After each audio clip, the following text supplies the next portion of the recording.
YouTube and Facebook pages, and follow us on Instagram and TikTok. We are taking in live calls tonight. Number is 202-683-4570. Press star 5 to speak. That's 202-683-4570. Press star 5 to speak. Now, for many in the diaspora, June 25th, 2024 felt like the moment Kenya finally woke up. Young people in the streets, fear broken, parliament breached, and the whole world was watching. But few are asking the painful question of why the fire that flamed out less than 2 years on, despite more than 60 lives being lost.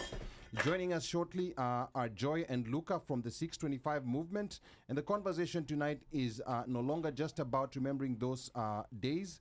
We'll be asking why the movement fizzled out, why tribal politics is back at center stage, and what the diaspora failed to build. And we'll also be asking what must happen before 2027 if June 25th is to be more than just a distant memory.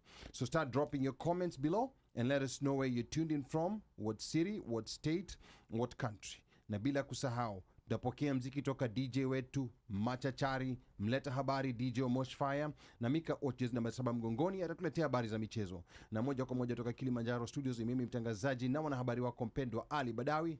Kwetu wananiita mteule na wengine mniite mjukuu wa Masai, because I'm Kenyan by blood, American by design, Masai by choice. Sichagui, sikagui, na sibagui. Karibuni. Now, let's talk politics. Now, this hour will be joined shortly by Joy and Luca from the 625 movement to discuss why the Gen Z movement fizzled out, why tribal politics is taking back center stage both at home and abroad, and what must happen before election 2027 if June 25th is to be more than just a distant memory. So please, once again, drop a comment below and let us know where you're tuned in from, what city, what country, what state. Now, because we started a bit late today, we are going to get started right on. We have so much to cover tonight. Now, 2 years ago on June 25th, Kenya watched Gen Z breach parliament as police bullets turned a finance bill protest into bloodshed following a revolt that left at least 60 Kenyans dead. Now, tonight we'll be asking why a movement that once felt fearless, tribeless, and unstoppable fizzled out with some of its leading voices drifting back to tribal cocoons. We'll also be talking about the diaspora. We protested, we posted hashtags, we filled streets abroad, yet we still failed to turn that moment into lasting political pressure or into a movement. But the big question tonight is, how did a movement that looked unstoppable, fearless, and ready to change Kenya flame out so quickly, giving way to tribal politics taking center stage? Now, joining us for this conversation are Joy and Luca from the 625 movement. Now, both Joy and Luca are founding members of the organization that started shortly after the Gen Z revolt. They were part of organizing protests and forums out here in Washington, D.C. in support of political change in Kenya.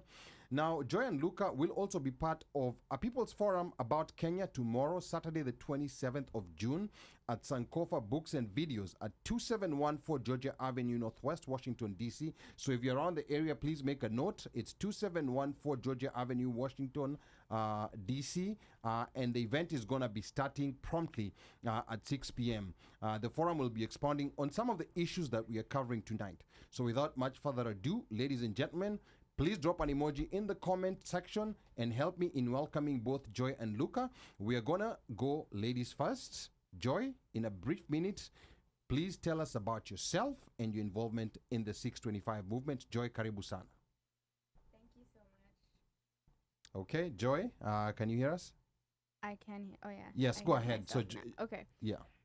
Thank you so much for having me. This is my second time. I was here at the same time last year, around the protest and the anniversary of the protests.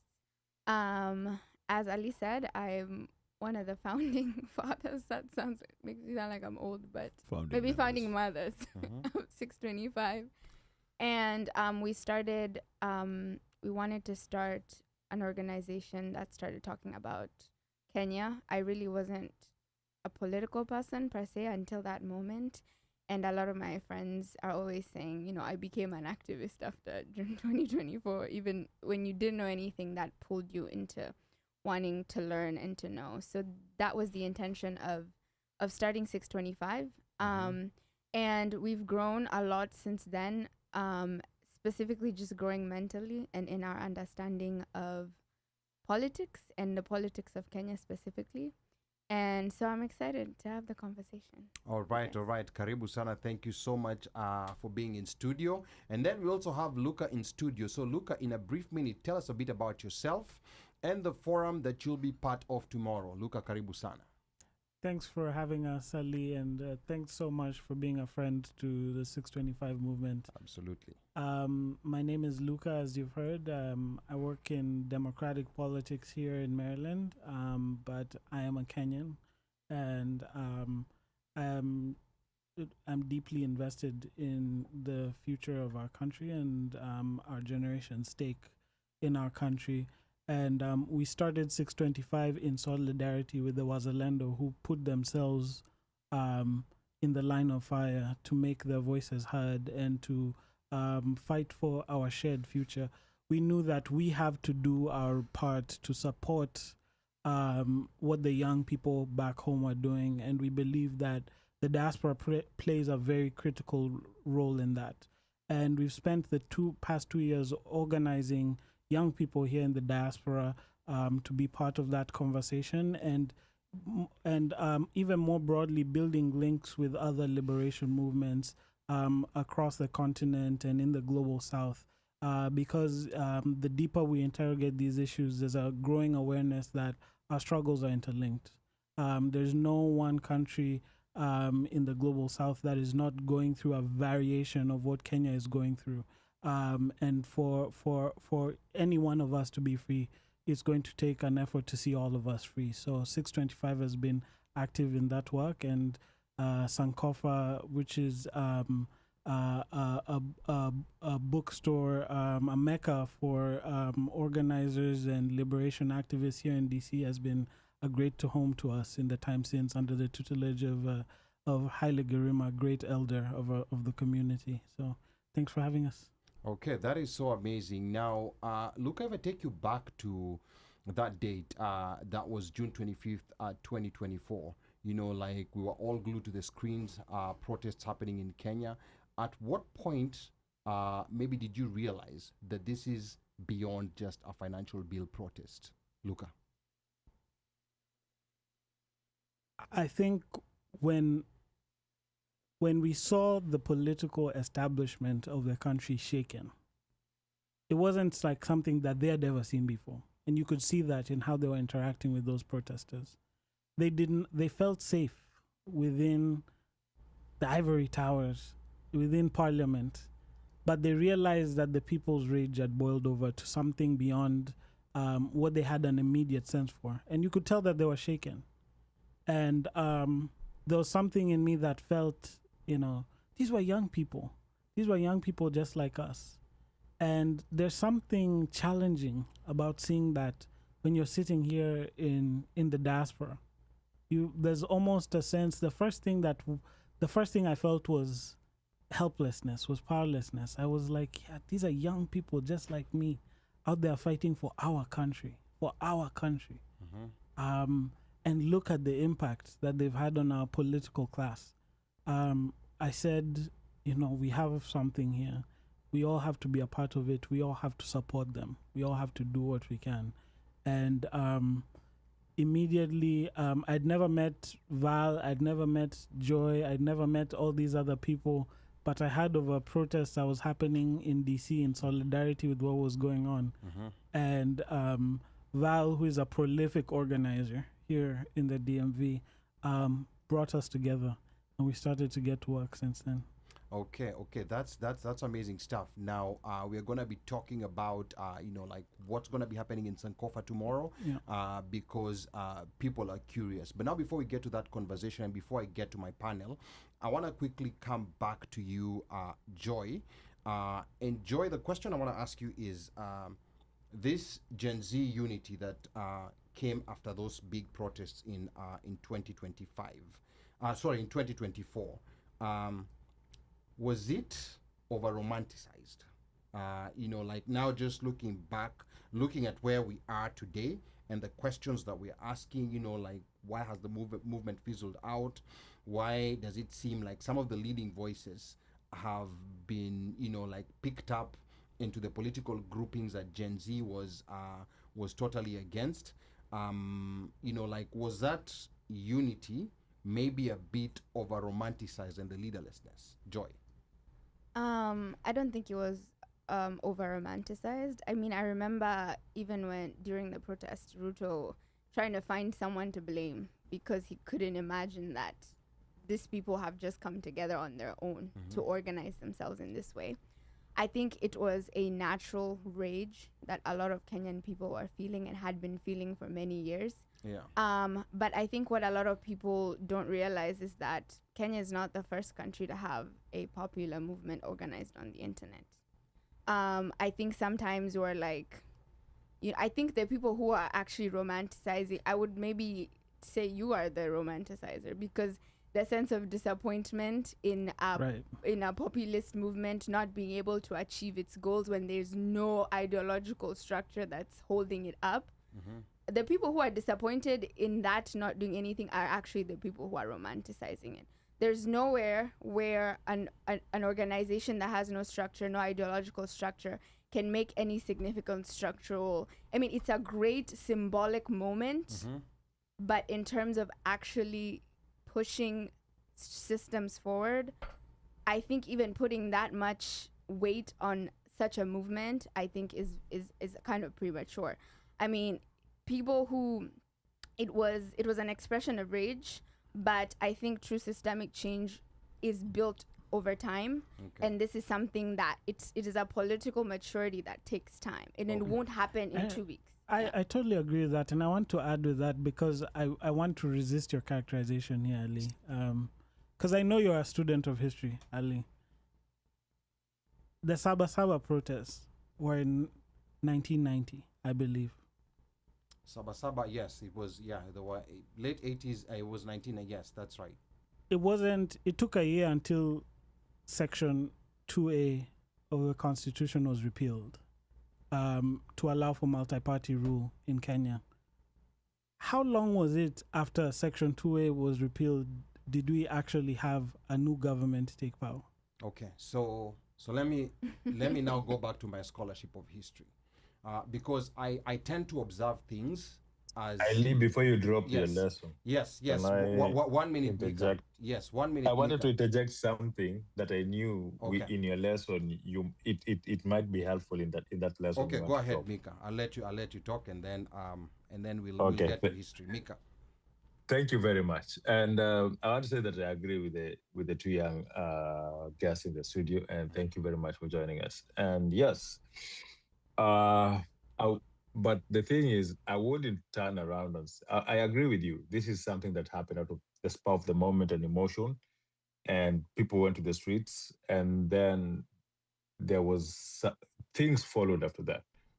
Now, the difference why I would say that, and I can understand where Ali is coming by saying that this is romanticism, and him saying that, and he's not putting the whole responsibility of it into this. It's just that you do remember when this was happening in the country, a lot of what followed after that is actually, if you compare between the time, let's say people went to the streets, people died. Right. For a whole month, there was continuous running battles. Right. But if you ask yourself, is Kenya any better now than it was before? No, it's even worse. It's worse in a point whereby the same check and balances that were being pushed by this protest have not happened. And the difference why we can say between now and between this and what did you Sabasaba is that, as much as you say you cannot expect much from an ideology that comes out, but after that ideology comes out and it sparks into people's brains, there's supposed to be an action that follows. What has happened after the June 4th, after this protest, is that if you look at Kenya right now, it's like a few individuals position themselves to benefit. But in terms of, if you go to the young people right now and you told them,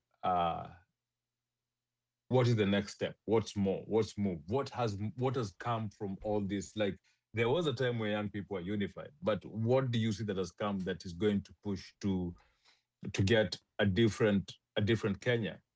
Is there an improve is there an improvement in civil education?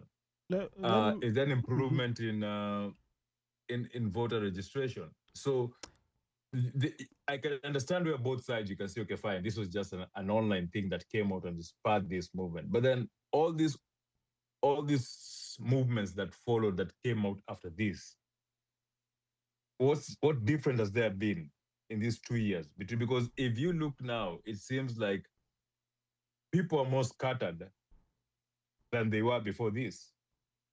Okay. Back to you, Ali. Okay, thank you so much, Mika. Now, before I come back to you, Luca, because I do not want us to lose this historical moment. First of all, before I say anything, both of you know that I'm one of those people who was very pro Gen Z, still very pro the movement today.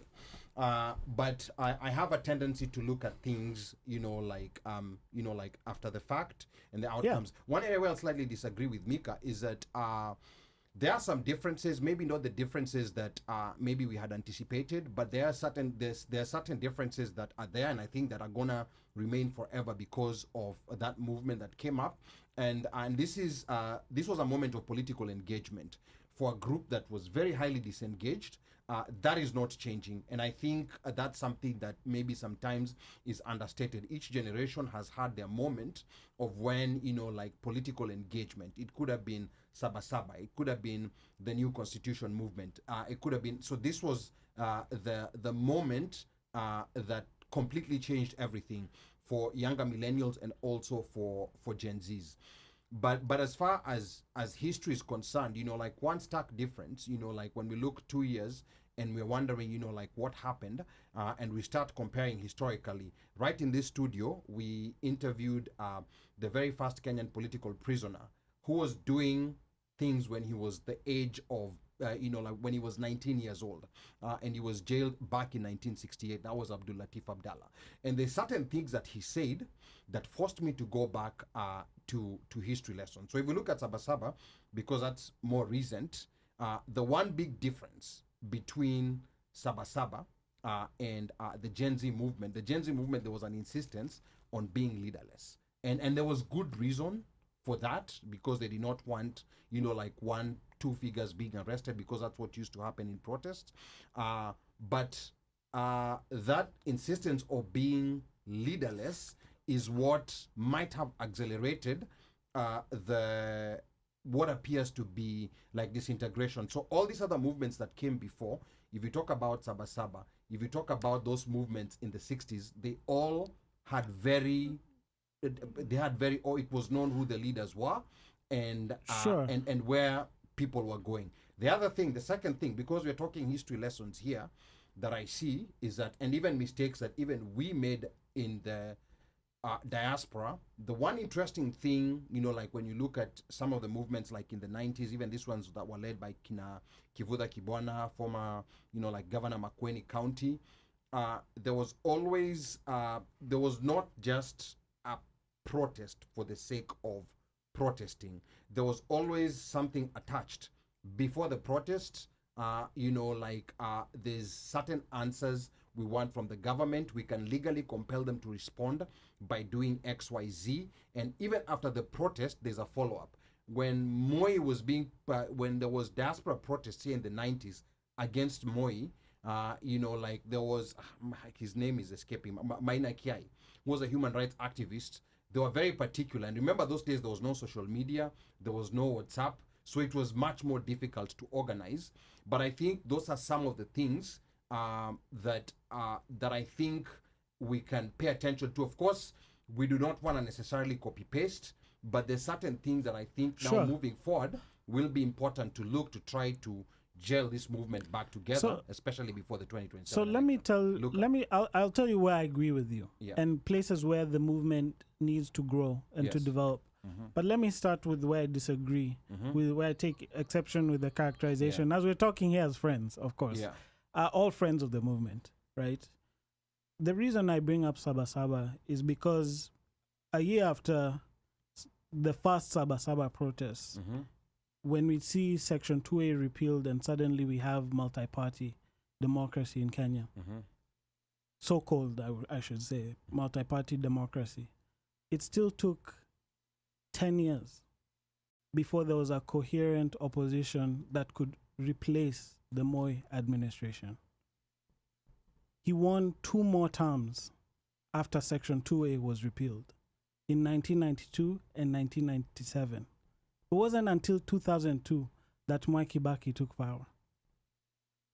That is 12 years after the past protests that we saw a reform government, even if we, let's say a so-called reform government. Well, because they had some successes and some things, you know, we can benefit from the lessons of history. But it took a long time for those leaders to cohere into an opposition that could completely reform the government of the day. So when we look at a organic revolution 2 years in the making, I think we have to be a little bit more patient. Pragmatic. I think it's pragmatic. I think we have to. I think we should measure it by. We should measure it by the standard of history, because it takes much longer than that. Yeah. And that's not to say that the expectations that were born of that movement are misplaced. You know, we should have high expectations for what we want for our government, but we have to take stock of a couple of things. Number one, the forces that this generation is going up against are working overtime to repress this movement. And there are people, hundreds of people right now who are in prison just for celebrating the anniversary, you know. And this generation is still organizing bail funds, is still organizing to get those people out of prison. As here at 625, I'm always so impressed with the people we interact with on the ground who are doing amazing things, and we are trying to figure out how can we help you guys be more successful with what you're doing. It is a moment of great repression, and this generation is mobilizing against that. So, to your point about leaderless, tribeless, it is true that I agree that it is very difficult for a spontaneous movement to deliver that long-lasting vehicle for change. Because that's my larger point here is we have to be in it for the long game. But it's hard to do that without a vehicle that can do that. I don't think it needs a leader, but it certainly needs a vehicle. It needs an organizational structure. So what does that vehicle look like if it's not a leader? So I think I'll tell you what it's not first, and forgive me for answering the question this way, because I feel like we need to level set some things in the conversation. I think because there's an election so close, everyone's so eager to see. It's like now the hopes of removing the Ruto administration in an election are pinned on the Gen Z movement, right? This is no movement can be measured by one election, because like I said, we don't measure Saba by 1922 or 1992 or 1997. Yeah, we measure its impact in the long view. No movement can be measured by one election, because it takes a lot longer than that. I told you I work in democratic politics here, and I'm telling you it is very difficult to go against a well-funded establishment. Yeah, you know. It has to develop structures that first of all, where we look at it as 625, is we have to interrogate those structures more deeply. It has to be something that displaces not just Ruto, but the political class that benefits from this arrangement as a whole. And that won't happen until we start to think about our country differently, think about ourselves as Kenyans differently. The way you think about Kenya has been informed by the education that this political class has invested in, to the way we've all thought about it. So many things that we talk about now, we're like, wow, I had no idea that these things were happening in our history. Not just the high watermark moments like Saba, but the left-wing movements that were trying to build power, that were repressed by the Kenyatta administration, by the Moi administration. There's a long tradition of an alternative history that we've been completely disassociated from. And it is because the political class does not want us to understand how this larger structure operates. So we know that for us, it's very important to start and ask ourselves the question, how did we get here? What has happened that has brought us to this moment? It is political education of the generation that's going to deliver us out of this. It has, because we've been miseducated. So it starts with political education. After you've had a layer of political education, and it's hard work, Joy can tell you more about what 625 is doing actively to do that work of political education. It is only there from there that you can have structures that are born out of that. Structures that, every time someone's thrown in prison, we are putting together resources to try and get them out. Before you even think about an election or a political party, those are the things you have to be thinking about. It's to be able to push back even against the architecture of repression that exists right now. Okay, Joy wants to add something. Just to build on his point, I think, there's this idea of, the Gen Z movement failed. There's just this general feeling of failure, especially for people who are not who are maybe don't associate with the Gen Z movement, right? But I actually want to turn that around and let's look at the failures of people who are not Gen Z, because one of those failures is they've introduced a kind of sectarianism to all of this. They've separated, they say, the Gen Zs, right? And if we don't think of sectarianism, it's tribalism.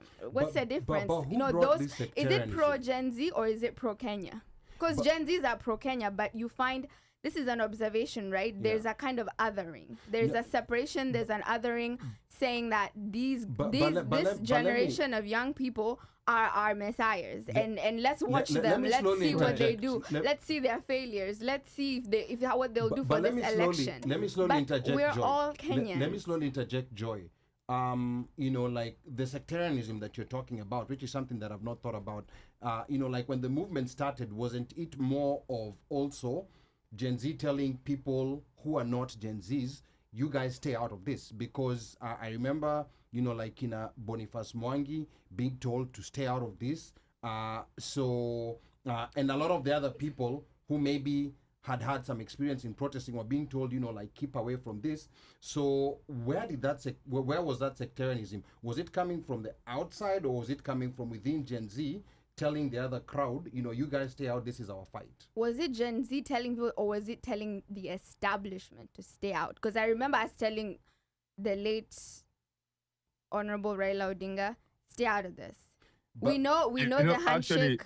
We know the handshake. But it wasn't only Raila. It was Boniface Mwangi. It was a lot of these human rights people in the human rights organization. The gentleman who was here, Irungu Houghton, they were being actively told to stay away from the movement. Let me hear. And at the end of the day, sectarianism, you're working for your enemies once you start being sectarian. Because once you start making those lines, those are finish, and then once you start creating points of division in your society, those are the points of manipulation that forces use to separate people from each other, essentially. Okay. It's honestly, you can think of it as new age tribalism, as we're fizzling out of tribalism. I mean, I would like to hope, Joy, but these things just reform themselves. They become new ways of separating people from one another. Let's give Mika a chance to say something. Mika.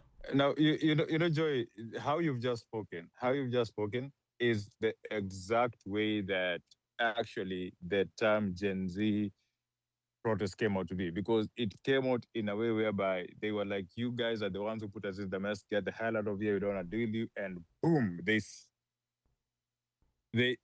are the ones who caused that separation. But when we start pointing fingers, who caused these ones, this, there's a difference where that happens, whereby, like, when they said we are coming out, you don't want to be leaderless, to be tribeless, it was like a talk to the older generation of you guys being away. You guys continue staying away because we do not want interruptions in what's coming in. So that's what caused that separation to come in. It was more of the Gen Zs pushing out the older crowd. Now, I want to go back to something that I've forgotten the gentleman's name was talking about. Luca. And that was political education. In Kenya, we call it civic education. And let me tell you a reality about Kenya. You can do all the civic educations that you want to do, but we have a poverty of morality in Kenya, which is caused by the living situation, aka poverty. Absolutely. Right?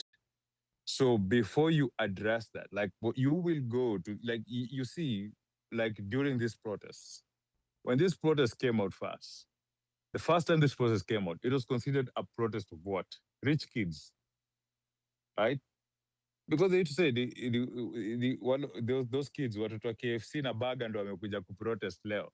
Okay, but who said that? A Right? Oh, hold politician up. said that. Let me finish. Yeah, politicians say that, but it was what was being said outside because that was said before that was said. It was what people were saying. Now, if you realize the day that Kina Rex were killed, that is the day that youth from the whole of Nairobi came out. It wasn't just a protest that was of people who were on Twitter or anything. It was a protest of everybody who was in Nairobi that came up, right? And I think that was the one for the June 25th. Not the first. Yeah. There were like three protests. The first one, the second one, the celebrities went, and then the third one that was now the major one that people went up to parliament. Now, if that was because now the youth who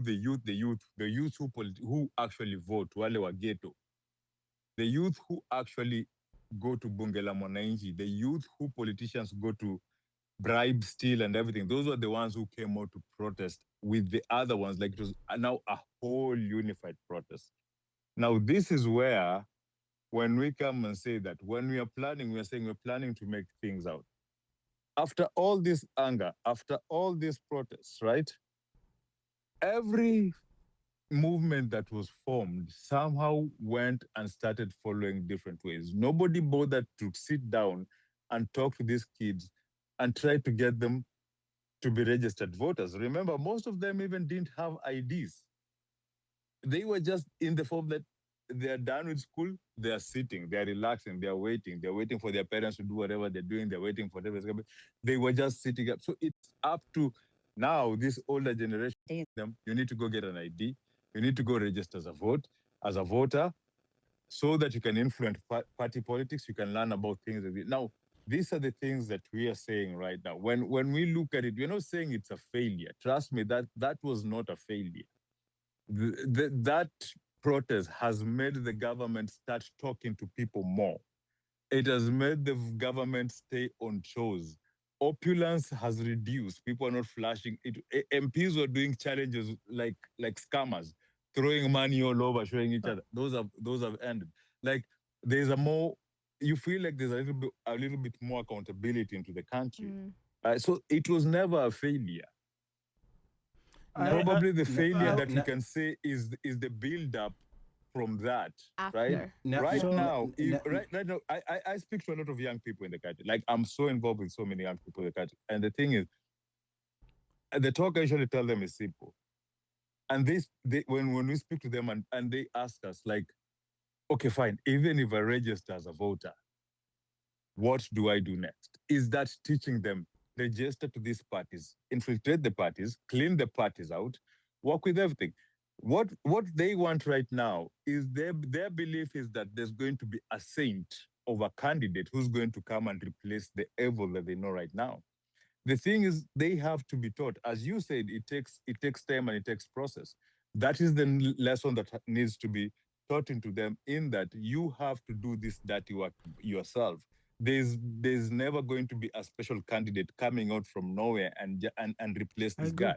I agree. So that is where I would say what you are saying and what Ali are saying, if you marry them together, there is a way on how this can be successful. But right now, we cannot say that if we go for elections right now, there will be an impact, but it's not going to be that impact that most people are expecting. Now, so just so that we do not, like belabor this point too much, let me read a comment here that's coming from J Moogs on YouTube. J Moogs says, I just came to say none of you is even willing to consider that this was a CIA operation. In hindsight, after an analysis of color revolutions as well as more evidence come out about the protests in Tanzania, it has become increasingly obvious that this was a CIA op. The opposition to Ruto is mostly Kikuyu, have been I can't see that word, have been left out in the cold, and a lot of the noise is the rich Kikuyu class making noise about corruption. This is part of the cause. This doesn't take away from the fact that this was a CIA op. FYI, there was an economic hitman in town at the moment. And of course, this is J Moog's opinion. It's Yeah, his I'd love point to of view. respond. It's his point of view, and I've heard this, said somewhere else. So 1 minute response, and then we're gonna move on And from this this is point. why we talk about. First of all, I agree. If any movement or organization has to be improving the material conditions of the people it hopes to convince, and that is definitely part of the work alongside political education. But this is why the political education is so important. We talk about color revolutions all the time because you have to understand the broader picture of what's going on and why. When you understand why what is happening in Kenya is happening in Nepal and Tanzania and other countries, we start to understand the task that needs to be the task ahead of us. People are looking to this generation. It sounds even loaded in these questions, an expectation for what is next. The Gen Z has to have a conversation about what that is. It has, and that conversation is informed by an interrogation of how we got here, of our history thus far. Why is this? Why am I certain that this was not a color revolution? First of all, because there's no country in sub-Saharan Africa that is more prostrate to American interests than Kenya is. Kenya, especially under President Ruto, it is completely subservient to America's interests. Kenya was the first country in sub-Saharan Africa to attain non-NATO status, non-NATO ally status, a security agreement with America. Remember, this finance bill itself was born of IMF or austerity measures. It was IMF that asked Kenya to realize $2.7 billion worth of revenue, so that they could get a little over $1 billion worth of loans from IMF. And the revenue measures that they induced were things that were destructive to the cost of living of Kenyans. That's how this IMF bill, this treasure, you might as well call it an IMF bill. That's how this finance bill came to be in the first place, because they were completely subservient to American interests. But look at what happened, just as we're talking about what Gen Z accomplished or didn't accomplish. That the year after that, they had already received $600 million of that 1.1 billion that are promised for these austerity measures. They had to attain that level of revenue in 2024 and 2025 towards 2026, and they would get the final disbursement. The finance bill of 2025 looked dramatically different from what was produced in 2024. What they produced was less than a couple $100 million worth of revenue inducers, and it was not the cost of living measures, not taxes on oil and sanitary pads and all these other things that you saw them trying to tax to get that fast inducement.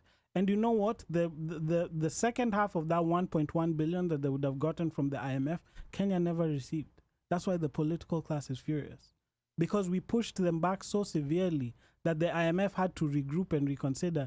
And now, as they're talking about new sets of loans, even if it is a cosmetic measure, they're saying anti-corruption measures, social impact, things that benefit the working people have to be part of the package. You can't just go tax the living hell out of working people and say that you're inducing tax revenue. They're changing their approach to how they do this. It's not a clean victory, but it absolutely had an impact.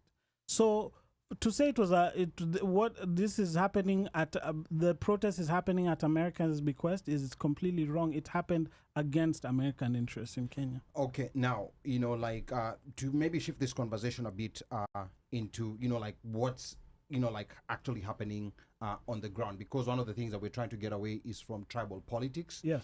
And this the blind loyalty that people have.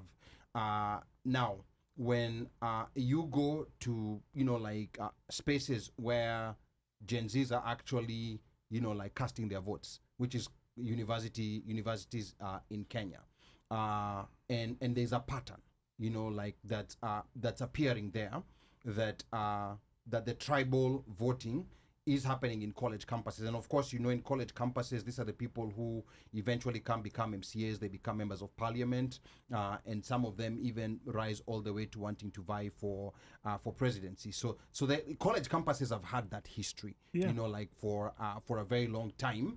But there was a forum where it was Gen Zs who are talking, I believe it was in MTV, and they were the ones who were actually bringing this up. They were saying that,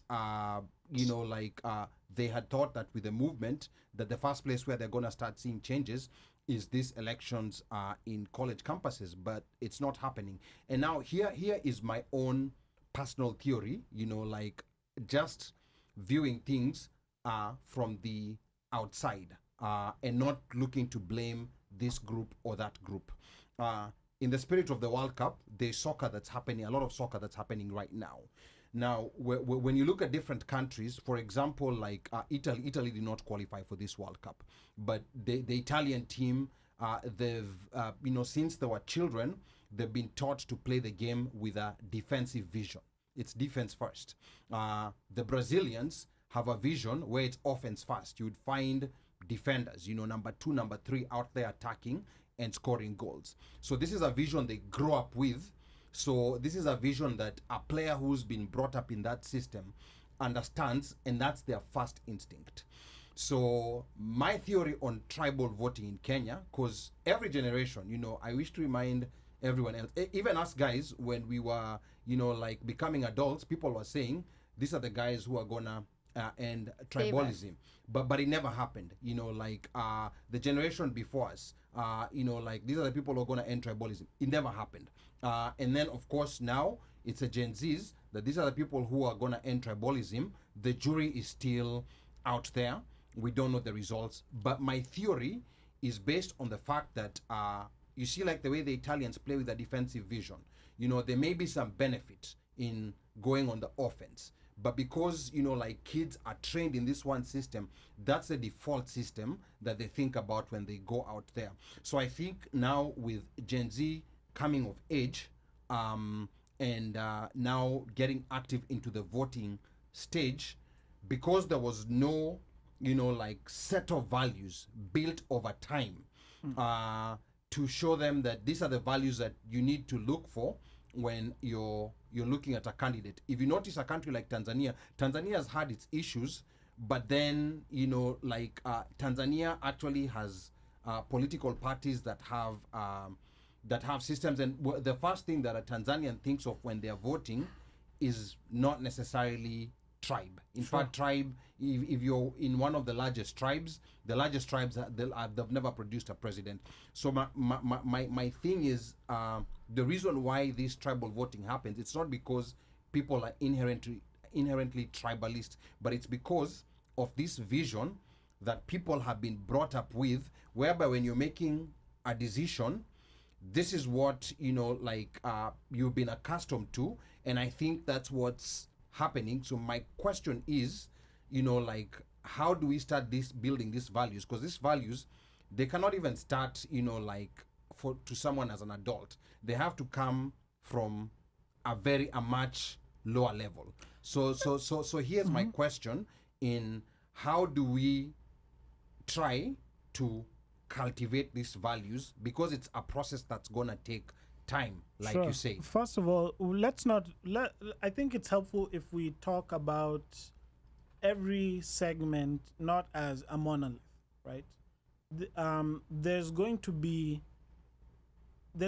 people who are using this moment as a currency to themselves get into the political class. There's always going to be charlatans, there's always going to be grifters, there's always going to be customers. Every movement is going to have that, right? And when I say we need to interrogate the history, you have to ask yourself, the movements that were pushing back of the governments of their day, why did they fail? And why should we be, what will make us different that we should succeed?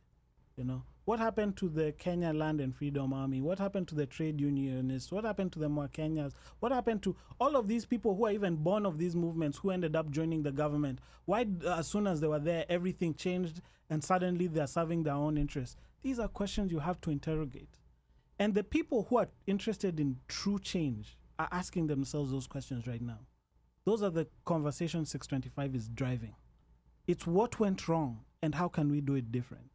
So the poverty certainly makes it easier for the political class to manipulate us, because at the end of the day, everybody wants a good life, And if your way into that is via tribal politics, they're just mirroring the political class. This is a problem of the political class. It's not a Gen Z problem.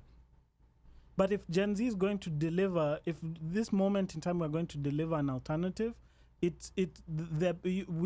think the focus of the conversation needs to be on the people who are actually interrogating those questions and trying to offer something that is a different vision. It has to be an economic vision, not a tribal vision, something that actually is addressing the issues of working people. Why are working people struggling in our country? When you look at that, you realize whether he's a Kikuyu or a Luo or this or that, they're part of one political class who actually has an agenda for working people. What does an agenda for working people look like? We have to look at the other examples in Africa, even in our region in East Africa, and look at what is even proximate to what we want that they're doing, and how do we build a structure that mirrors that. That is a process that cannot happen in 1 or 2 years. And I understand that people are no one wants us to see Ruto gone more than us. We want to see Ruto gone too, right?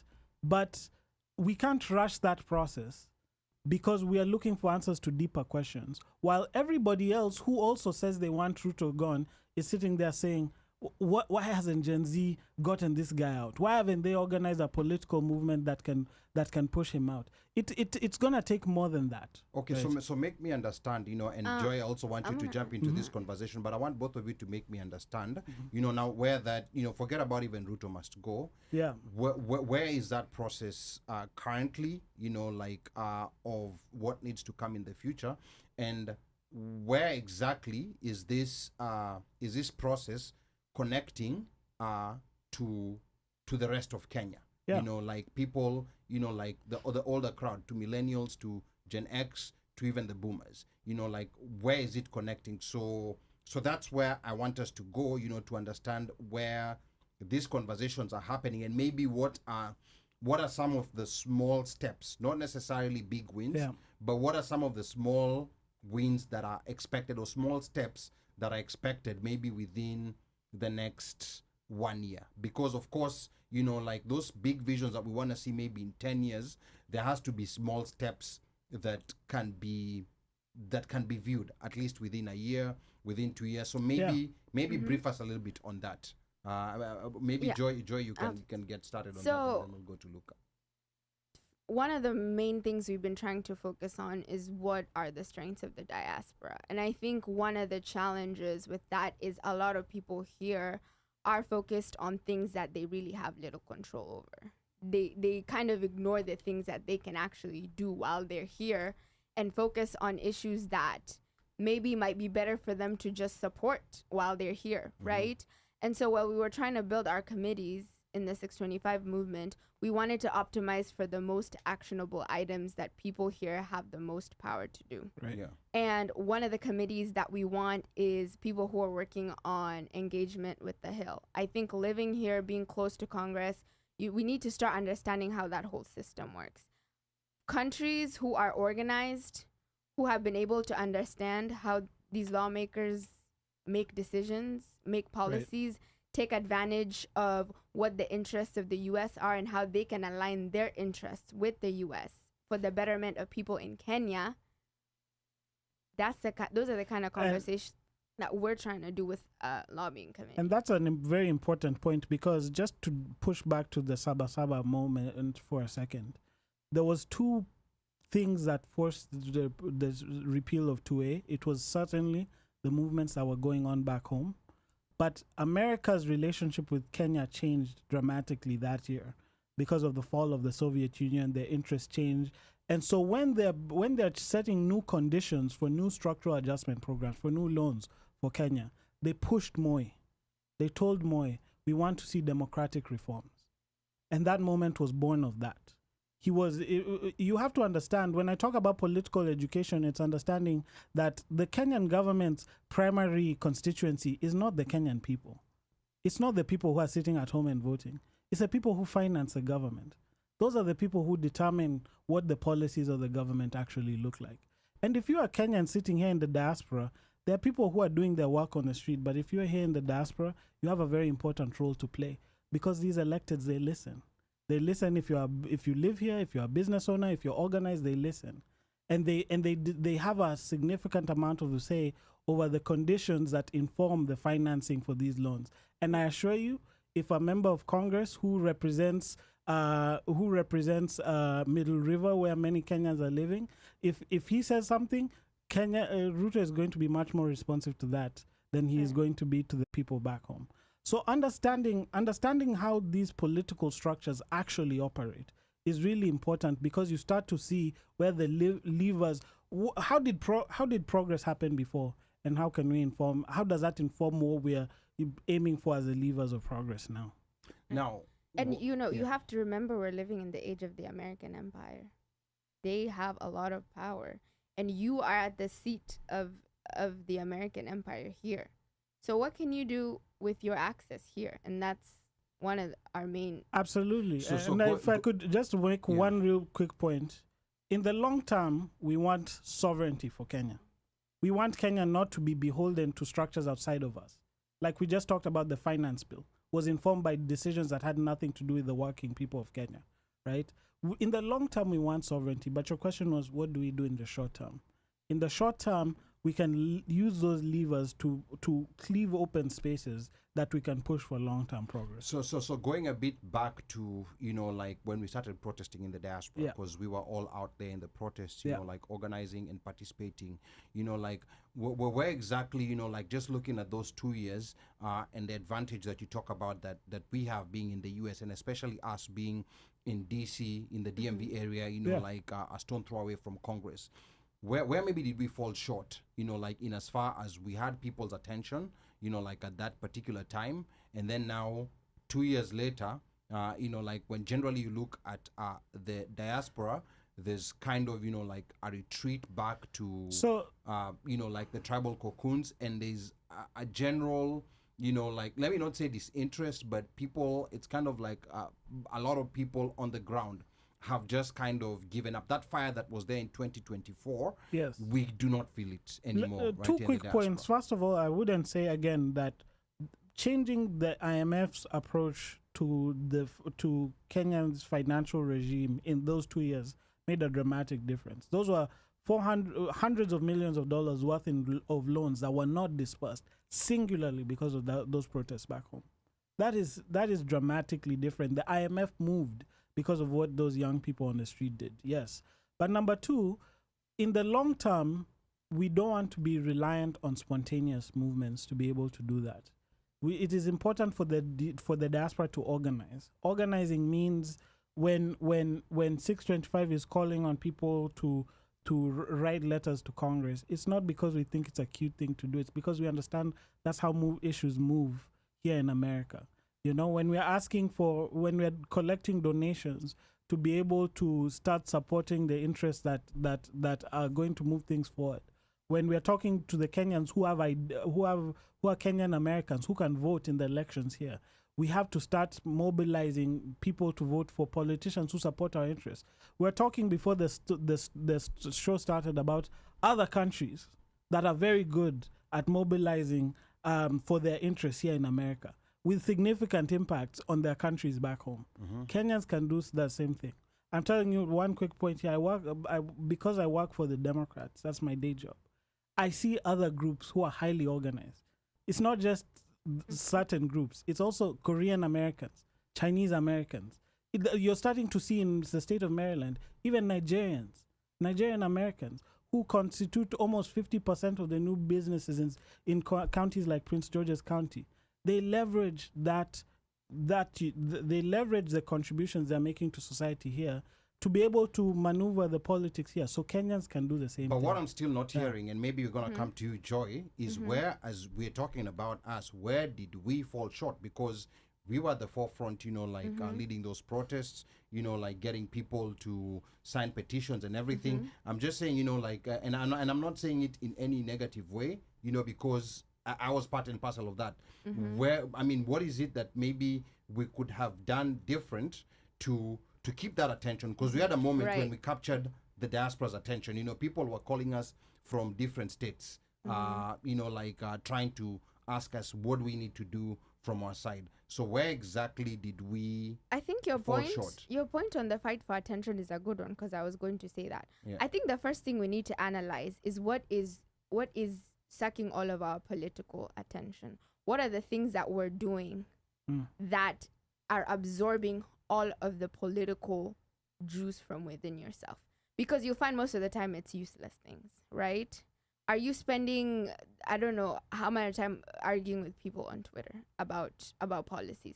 Are you attending, I attended Gashagwas and all those people, but is that making you feel like you're part of political change? Right. Is where are you spreading out your political energy, wasting it on things that absolutely make zero impact?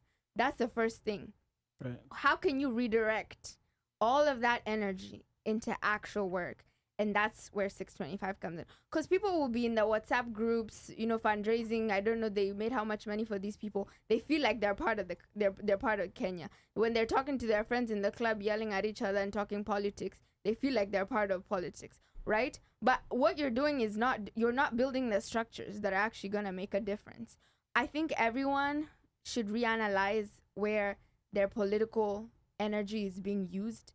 Take that time to redirect it into the actual things, which I mean, join 625, because we are building, actually want to build structure.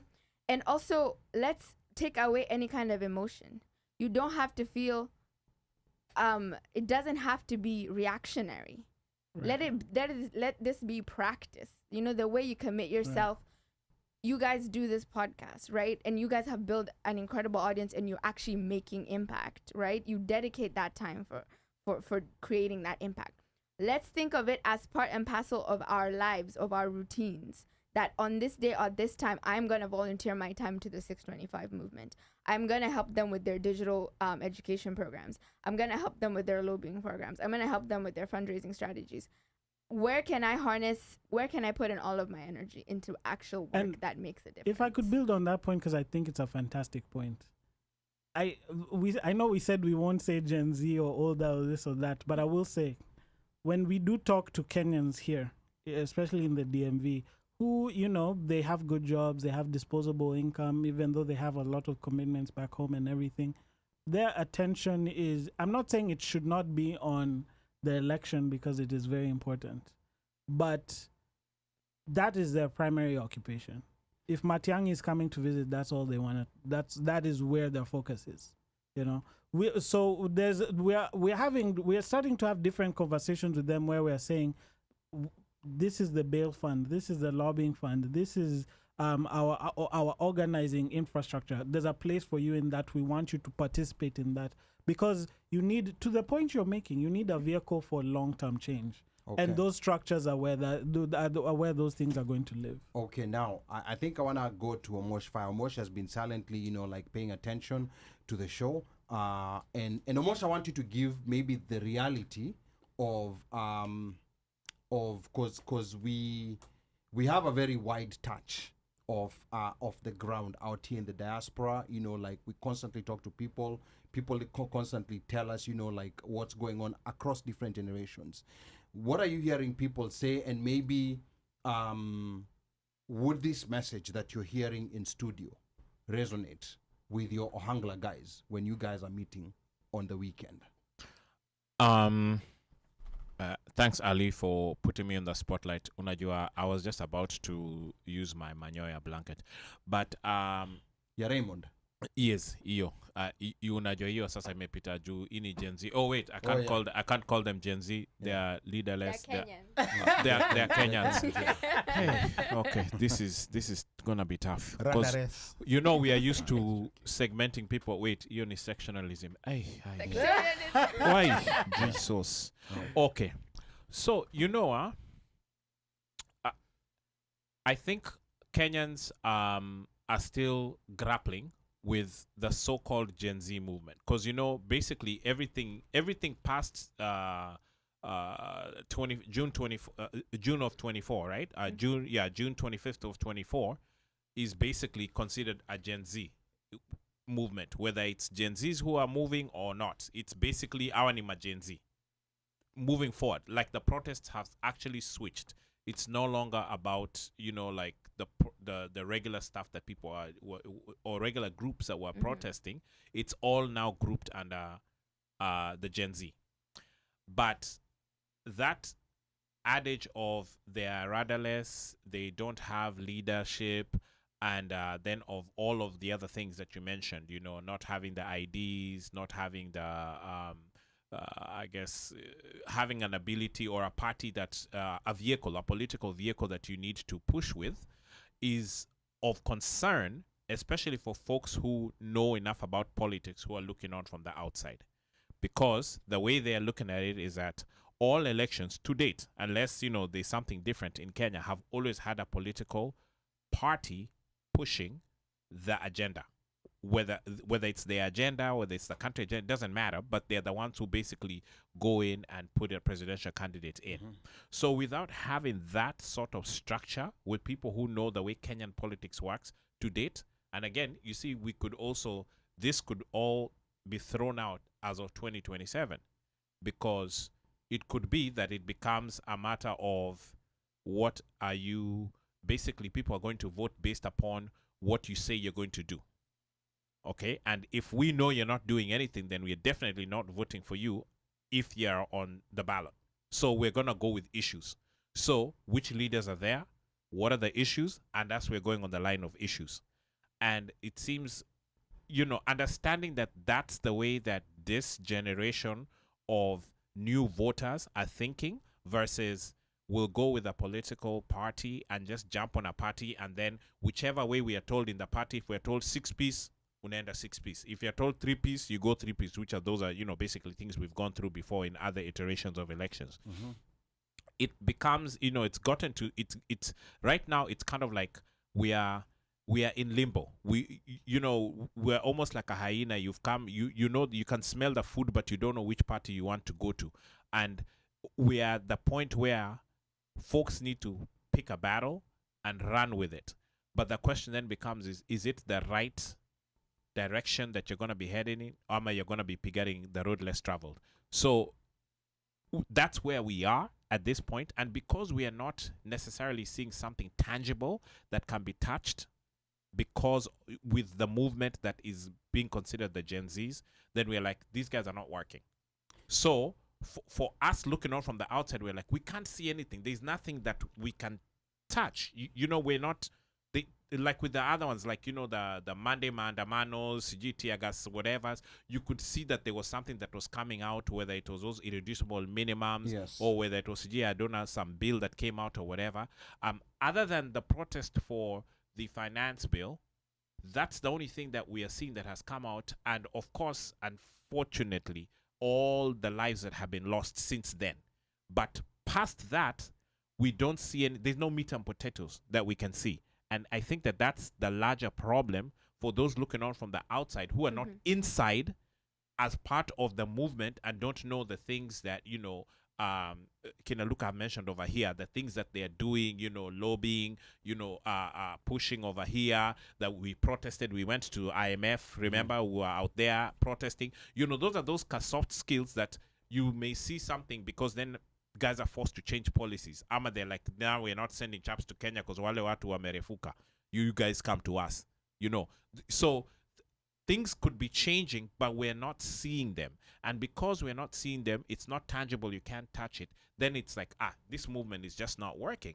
And the fact that there's no one person who you can come up and say, okay, this is the person who's leading this thing, from what we've been used to, it becomes very hard to tally or rally or tell people, okay, this is what we're gonna go with, or we're gonna do this. Because, like, even if let's say we just throw in Sifuna for a quick second, Mimi ni Sifuna, it's everybody. Yeah. Right? But we know who Sifuna is. Yes. So it's assumed he's the leader.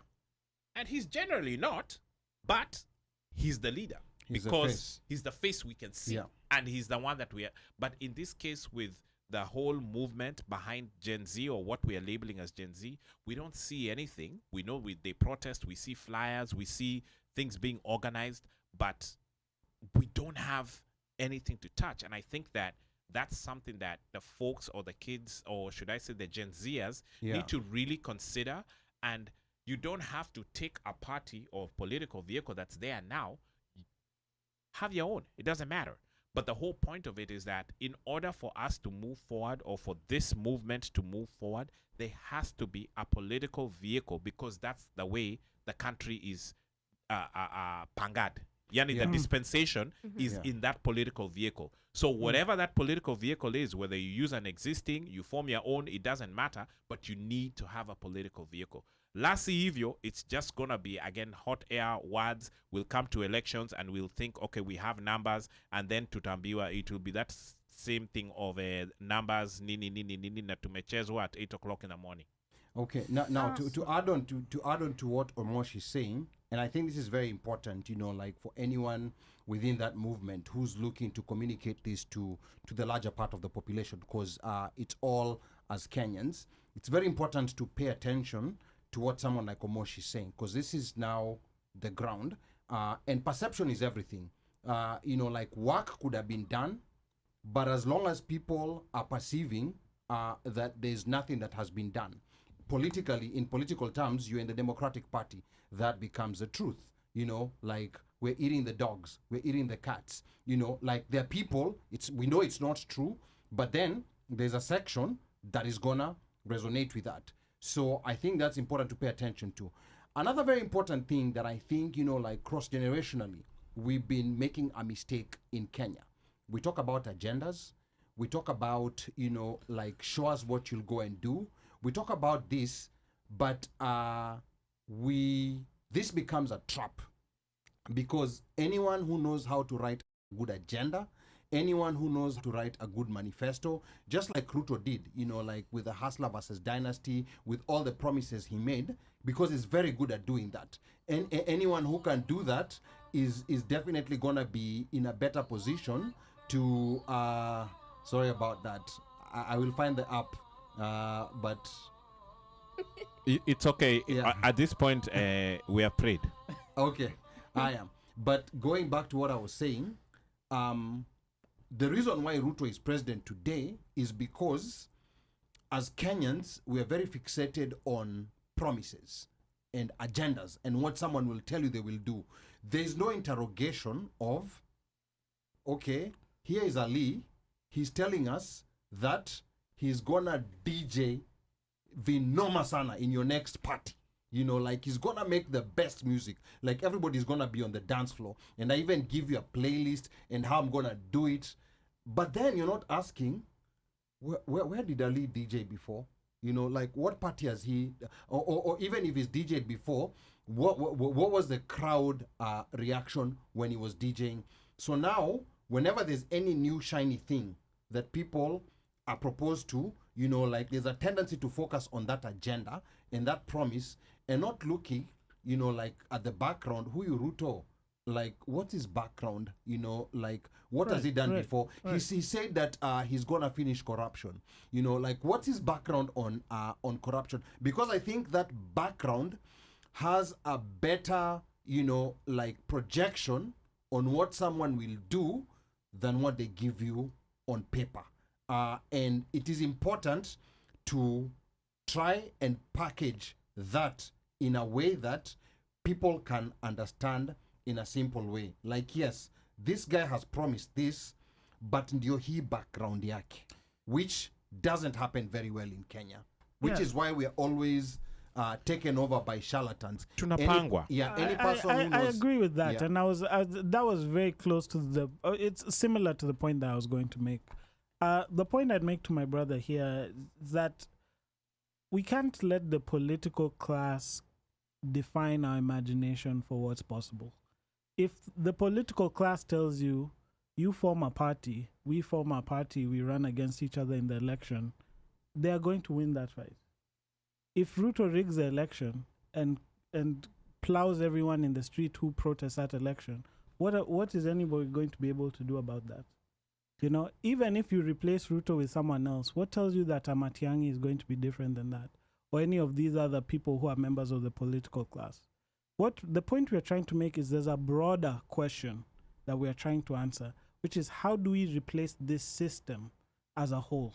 How do we push it? Or I understand people feel urgency about Ruto right now because he's killing people and because people are hungry, right? I understand that.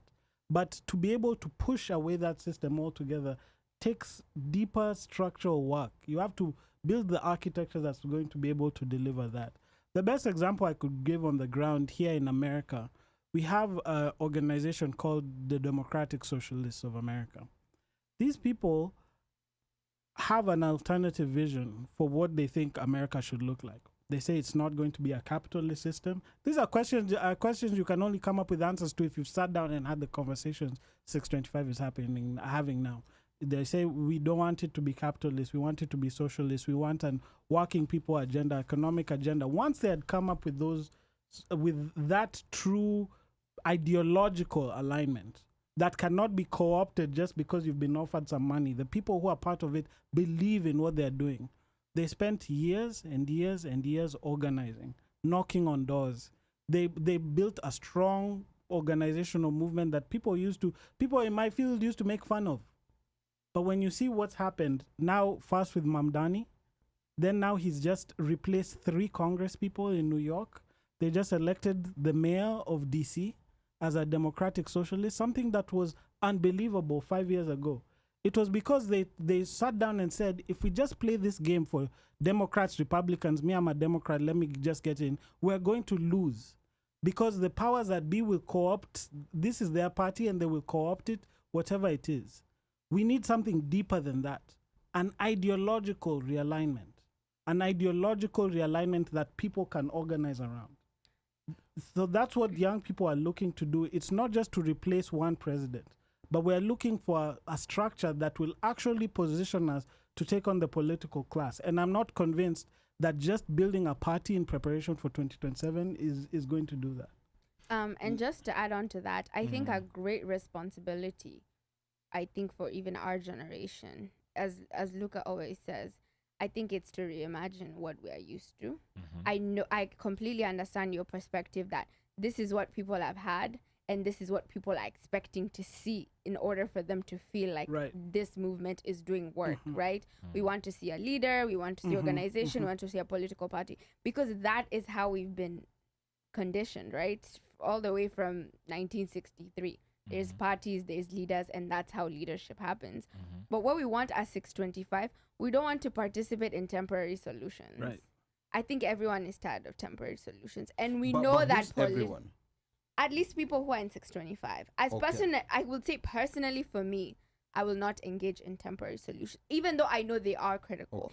Things like, ensuring we're talking about, people's background. But even when we say that, people who have done so many things, former vice president, for example, we know his back, but for some reason there's a kind of amnesia. Ata mukiambiwa when we know he was in government, he was aligned with God, he moves and he rebrands himself, people kind of get some amnesia. But away from that point, my point is that I think at the 625 movement, we want to spend a lot of our resources, which especially time, which is such a finite resource, on long-lasting solutions that even if they take time, they actually create transformative work. Who are those solutions targeted towards? It is all people who want change, who recognize it. Some people come. The people come from. I get what you're. The reason I asked that is because we're trying to see if the people you're targeting, let's call it everyone, are resonating with them. I get what that is very important. I get what you're asking here. Yeah. Let me say this. You see, if you're an empty vessel, it allows anything to fill that vessel, right? If you're filled with something else, with an ideology, that motivates you beyond. And this is not just the people who come to us to have these conversations come from all backgrounds. That surprise me even sometimes. They're asking themselves, they're doing the same math. They're saying, if we keep doing this and this and this, it's going to end up with the same result. But how do I make sure me who is here back home, these people who are facing the bullets every day, these people who are organizing the bail funds, because they're in that work every day, they recognize that we need, not all of them, but some of them recognize that we need a deeper change than what is being described here. So for them, part of what's historical about this is we had movements like this before. I was telling you about like the trade unionists who are very ideological. They had a vision. Those people have delivered so many of the gains that you benefit from and you're talking about every day. And they were not co-opted into the Kenyatta administration, into the Moi administration. People who agitated for change to see them removed to see the Kapenguria 6 removed from prison, who are very disappointed. People like Makan Singh, a trade unionist, who was one of the main agitators for independence, who we haven't even thought about. His heart was broken when he saw what Kenyatta did. And it was because the moment they stepped into the political equation, they crushed the movement that brought them out in the first place. So when the conversation that folks are having is over here, is of how do we take on the Kenyatta and the Moi and the whatever, but we aren't talking about the ideological backdrop that actually creates a vehicle for lasting change. Yeah. And I know your concern, right? Because Kenyans are so conditioned into that kind of engagement, it's hard for them maybe to connect when someone's talking about ideology and mulinipoteza. Exactly, that's what I mean. So there's a disconnect here's there, and that's why you need time. You need people who can engage, who can be committed to learning. Because once you see the truth of how the world is organized, you won't be as gullible. So here's my bigger concern. You won't be as gullible to be co-opted because you understand political forces at their core. You know. So here's my bigger concern. Maybe for those who know me outside the studio, I have a background in marketing, sales, finance, branding, and there's one thing, because I train people. So typically, how when you buy something, it's never by chance. It's never by, Luca loved this shirt so much. It's never by chance. There's very elaborate processes. When you look at even a supermarket, if you go in, the way it is structured, it is very deliberate. That's why people are willing to pay for a soda, that small bottle, that is more expensive than a bigger bottle that's back there, that's on the checkout lane, because the people who design this, they understand the impulse that's involved when you're in the checkout lane. So where and I've been talking to Val about this extensively, it is very important to understand people's current state. I agree. Understanding people's current state is very important, and not necessarily speaking in a demeaning way of people's current state. In a demeaning way, it may come out innocently sometimes, because the moment you do that, 90% of sales, 90% of sales are lost. They're lost within the first contact, the first 2 minutes.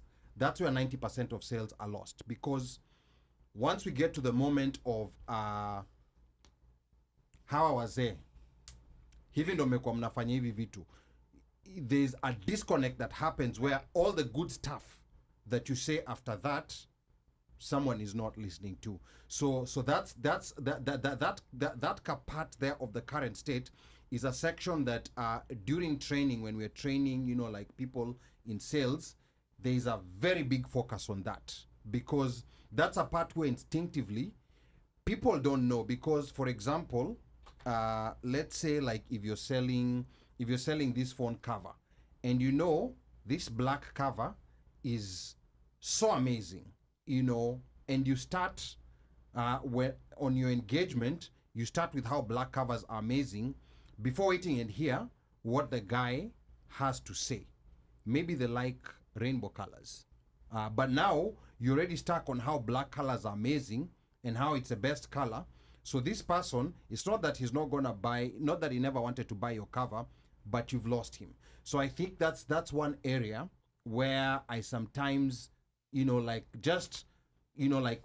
on the current state of people in the diaspora, having lived here for, now going to 23, 24 years, and just understanding how generally, especially most people who've stayed here for a certain period of time, how they think.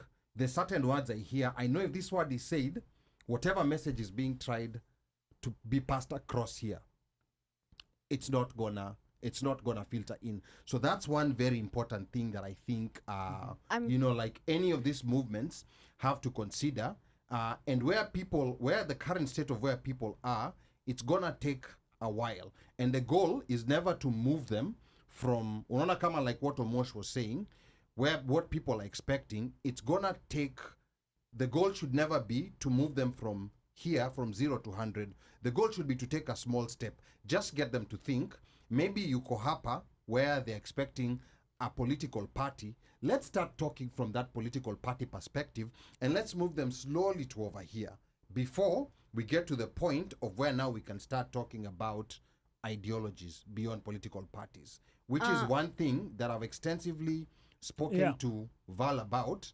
And I think that's where there might be, and I will say, like people like us, like older millennials, we've not done a very good job in also being engaged that much in 625 in helping, like translate. Like ukisema hivi umempoteza Omosh. You say this one, it's a good word, but if you just use this word, you've completely lost Omosh and his Ohangla crew. Mika. I think let me jump onto that topic what you're saying. And this is not just an issue with let's say political movements, it's an issue with what you see right now on the generational gap that is happening. The thing is, the younger generation is heavy on the internet, right? And I'm speaking this as somebody who's raising a Gen Z. And they're so heavy on the internet. Now, the issue is that our generation, older millennials to younger Gen Xs, we kept quiet. We haven't been speaking. Right now, you find that the Gen Zs who are loud and vocal and everything they're pushing. But now the thing is, there is that alienation where you feel like you've said, when people say, nyinyi watu wa kitambo mlikuwa mnafanya hivi. But there's one thing that Gen Zs don't realize, and I'll bring back this political thing, is like, you had this guy, like if we see what happened in Kenya, they had Ruto in a corner. And the one thing that Ruto beat them with was experience of politics, which they don't have. It was simple that he just used experience. And now that is what is coming up to what Ali is explaining right now when you talk to people, is that millennials have pulled back. They keep quiet. They were blamed. They were told stuff. And that's in society in a lot of things. And they've kept quiet. But they have lived this experience. They understand this experience. I say there has to be a way on how there's communication and involving all generations in what you guys are trying to achieve as young people. Because as much as you have good intentions and good plans, if you don't have the experience or you've not lived the experience of something, you're walking out of an assumption of what you assume or what you believe it's how it's supposed to be without understanding the intricacies of that thing or that issues. The only way you face a problem or you fix a problem is by facing that problem. And if you have never faced that problem, no matter how many solutions you've drawn up in your head, you don't know the root cause of that problem. Until you face that problem head on, is the only way you're going to solve it. Sure. So it has, as vilivyosema hiyo vile Omosha amesoma umenipoteza, like it's all good and everything, we hear you, but then the moment we start blaming each other and pointing fingers and telling you guys you've been doing this, we want to do this and this without any experience in it. Like you've told about the democratic social movement that you're talking about, right? And look at the people who are in it. Kina Bernie Sanders, old experienced whole heads who have been in the establishment, understand the establishment, know how the establishment thinks, and now they give these younger people an alternative. They're working with these people to come out with an alternative way of how to deal with the democratic establishment. Experience is a very important thing when you're trying to achieve things together in society, and that alienation of different generations. You are right. It's like tribalism or racism, or just the simplest thing that they've done to Black people. break the family value, right? Black people right now, if you tell them to get married, they'll fight about it. No, no, no, no, no. Why? Because they know if you don't have a strong nucleus family, you can't build a strong community. So it's the same thing. Separate those those different generations, and there's really nowhere we are going. Right. You know, I think it's hard.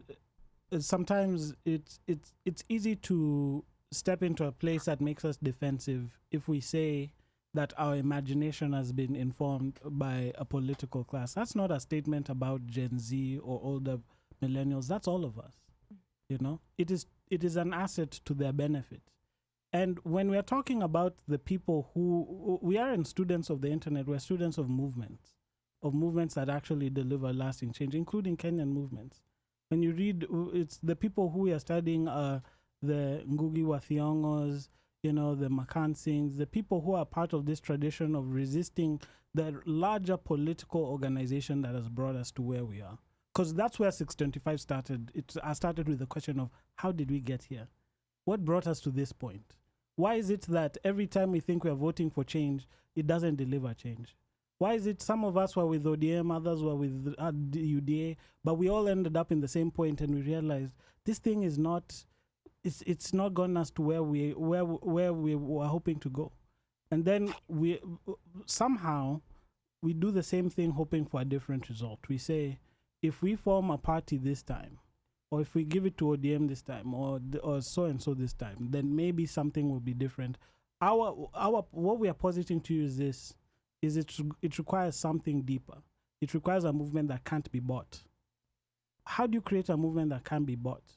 It has to be people who are there because they believe in something. What is that thing that they believe in? That's that thing that they believe in is what we call ideology. You have to have a vision for what actually needs to change in Kenya fundamentally to make us less tribalist, less corrupt, the morality that we were mentioning. So building a movement like that takes deeper work of political re-education.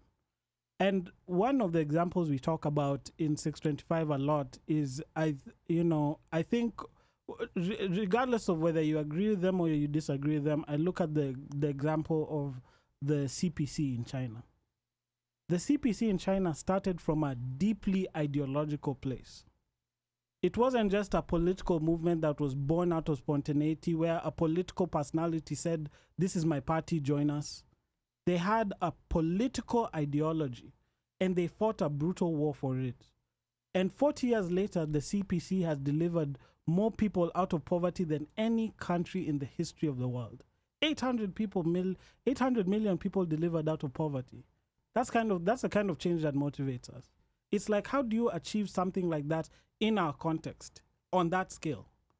It's deeper than creating a political party. You have to have an ideology that can deliver us. Otherwise, you'll end up with more Casmals. That is what you see as a vessel that is empty of ideology. It is. If you're weak in character, you worship power. If you're poor in spirit, you worship wealth. But if you have an ideology, it motivates you to something beyond that. So we are just saying that for us, ideology is just as important as a political vehicle. Programs are born of that. We are still organizing the bail funds. We are still registering voters. We are still creating the fundraising infrastructures to deliver lasting change. We've been talking about lobbying. But for us, what makes 625 different is we believe that ideology needs to underpin that. And that's a conversation we are inviting people to be a part of. Like, what does it look like to try something different and say, I actually want, before I decide what the political formulation is, I need to understand what's the ideology that's motivating you. So I will say, just to add on to that, if you come to 625, you won't be called Mzee. So there won't be one. There's number two. Yeah. The first thing to add on to Mika was saying, and that's one of the first points I started with is we need to be united as Kenyan people. Like let's forget the Gen Z terminology. I personally think we should. I mean, I think we should use it in remembrance. But I think when it comes to the actual work that needs to be done, let's go back to being Kenyans. Let's forget about the generational divide and all that. Two, I would also ask even within, generations are part of how humans are organized, right? There's different generations. And what we ask of, we don't want to build an alien, at least not at 625. And I will say, don't be distracted, because there are a lot of voices on the internet. Right. A lot of people who want to be sectarian, want to say Gen Z's that. But that's not gonna be what we want to do. We want to build a unified movement of people from across all generations. And what we want there to be an effort for both, right? I get the sense of, over intellectualism. That's a valid point, but let's meet in the middle, right? We want to learn from people who have been before us, and they can learn from us, and it can be a two-way discussion on where we can come together at the bottom. And I also want to add, I didn't mention in our initial, we have Freedom School. And Freedom School, we're building the curriculum, but it's gonna start from the simplest things, right? About, what a lot of these ideologies we even learn are foreign. We have Chinese communism, we have capitalism. We want to start thinking about African ideology, right? And things that have worked for other countries are not gonna work for Kenya. We need to start thinking about things that are unique to our people, our cultures, and things that are gonna work for us. So part of 625 is also building Freedom School and starting to have those educational spaces for people here in the diaspora. And the conversation, very quick point, the conversations that we do have, first of all, people come from all backgrounds. They're all ages. I talked about Haile Gerima, who has challenged us the most to think he's deeply. 90. Think deeply about this stuff. Who he was there as a student of Thomas Sankara and all these great Africans we aspire to, who are motivated by something deeper than a political calculation for one election. They were motivated by an ideology that they believed would deliver more better livelihood for their people. He challenges us, even us in our age, to think about it more deeply, study the Africans who've asked themselves these questions before you. We have intergenerational conversations with them so that we can ask ourselves deeper questions that will provide answers. And we believe that has to go hand in hand with the programs. The programming that is answering the questions of today, but asking ourselves the deeper questions that will give us long-term answers for the questions of tomorrow. Okay, and we're still going to do work. We're Yeah. still going to do election mobilization. We're still going to talk about the candidates. We're going to talk about their backgrounds, what they've done. But I don't want that to overshadow or to take too much root, Yeah, there's something that I want to add on to, like just a word of advice, but let's hear Mika first, and then I'm going to give you, and this is now based on just my understanding the current state of a big majority of the diaspora population. Mika. No. I think another thing that I wanted to add is just that I understand, it is nice and important to read about history, especially history that's an alternative history. But it's also nice and important when you sit with people who have experienced that history. They give you a perspective that even those who wrote it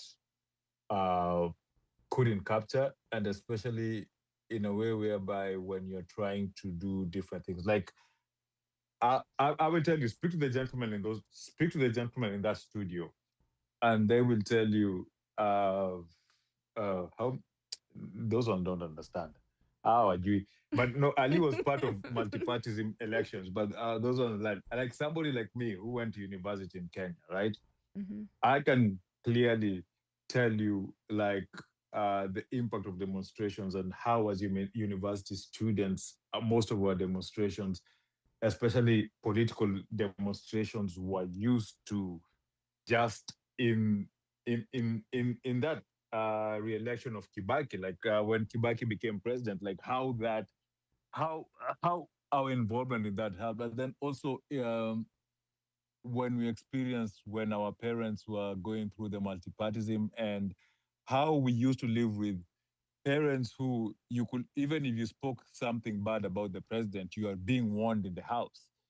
Certain songs couldn't be played. You'll saw your parent looking for the KANU ID before they look for the national ID. That's how strict. So people who have lived this experience and they've seen them, they have a much more deeper, there's that knowledge that can be impacted. reading is the best thing you can ever do to yourself. It's the best investment you can ever do yourself. You open your mind, it gives you knowledge about everything. But there's nothing, and that's the reason we do this show. We always say there's nobody who's going to tell our stories better than us. There's nothing that is more enriching an education, but somebody's own experience. Yeah. And with what you guys are doing, it's a good thing. Continue doing that. I will just say that different opinions differ. They might sound like they're pushing you guys back, but they always have lessons in them. Now, to add on what Tumika is saying, one very important part, to get especially traction with the older generation, is whenever, especially when the messaging is being created, there has to be the word you used more than I and we. And I know this is very unusual. Mm-hmm. This is part of a very rigorous training we do when we are especially because this is a sales job that you're trying to do. You're trying to sell people to the fact that if we have a firm ideology, we may be able to achieve the change that we're looking for much faster. But now the people you're approaching, they don't even know how to spell the word ideology. Did you know that? They don't. And by saying they don't even know how to spell the word ideology, when you throw a word like ideology, I'll tell you 90% of the people do not know what you're talking about. Ideology. Yes, they do. Let me be honest, they do not know, and that's just the reality. They will say it's a study of ideas. It is a study of ideas. I use spell check. Ideology is a study of ideas. Yeah. So unaona, when you just go, confront the average person where people are currently today. In fact, what informs most people, we live in an unfortunate time where people do not read deeply, they do not think deeply, and that's the current state. You can't change people. So where information comes from, what informs people's choices is small bits and bytes of information coming throughout the day. Screenshot, forward, sent as received. And those things sometimes nakuja nyingi, when someone looks at something, a picture that has been forwarded, they're not even gonna bother to check whether this is real or this is for example, Ali receives money from Ruto. If it's forwarded, people will enjoy it so much, no one will even bother to check whether this is something that someone just created. And unfortunately, that is the current state. So when you're looking to do that sales job and bring people from where they are, where they're looking, they're asking you, are you guys creating a political party or what? And then you start from ideology. Remember, this guy doesn't even know how to spell that word. So there has to be an effort to find the current state. Let's say the current state is what Omosh was talking about. People know about political parties. So how would approach that person? I would not use, a complex spelling like ideology. I would ask them, tell me more about, what you expect from a political party. When you start from that point, they'll start now talking about other things that you can identify with that can be helped by the ideology. So atasema, mi nimekuwa nikituma, pesa nyingi, for medical services in Kenya, it's really, hurting my pocket. So now that's a point that you can cling on to, because he told you that you did not introduce that to him, because the let me not call it a mistake, it's a natural way in which humans communicate. Right. The instinct is to come with what I have. If I'm selling these covers, my instinct is to come and tell you how amazing this phone cover is. I don't even know whether you need, I don't even know if you have a phone. I don't know if you have a phone or you use, those old school landlines. I don't even know. And that's one of the most difficult part to train in sales, and it's something that you have to change your thinking completely, where you're happy to hear, those things that you cringe when you hear, oh my God, huyu mtu ni mtu wa Ruto. So when you have to train yourself, like to instinctively, like try to listen to him and try to get the point that will align with what you're trying to sell. And that, I promise you, is going to give you results that are very unbelievable. Joy. So, thank you for sharing. And I feel like, if, we're gearing up to discuss what our pre-election strategy is going to be. And I think this is where we're talking about bridging that gap. Yes. If we said, hey, Ali, we are gearing up to do this and this and that, we really want to engage, because I think we have an easier time engaging with people that our age. Yeah. But I think, obviously, because we are raised by different media, different everything, there's always going to be that gap. If we said, hey, Ali, come to one of our meetings, can you train these people on how we can tweak, because we can do it for people our age. We know the things they love, the music they love, the events they like, what kind of music they want to listen to. But if we came up to you and said, we really want to do this project in the next year before the election, we're starting out our strategy. Can you come train our teams on how we can communicate with the older generation? Would you be open to that? Absolutely, with an invoice. With that volunteer basis. Yeah, but one area where I agree with you, we have not done a very good job also in being as engaged in these processes, especially after that moment fizzled out. It's kind of like everybody went on with their own life lived. Yeah, life lived. Everybody went on with their own business. But I agree. So once there's that environment where like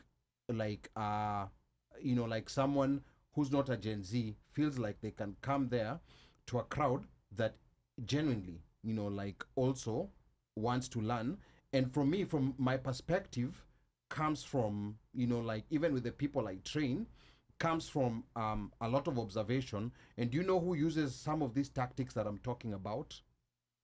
Do you guys know? Who? William Ruto. Right.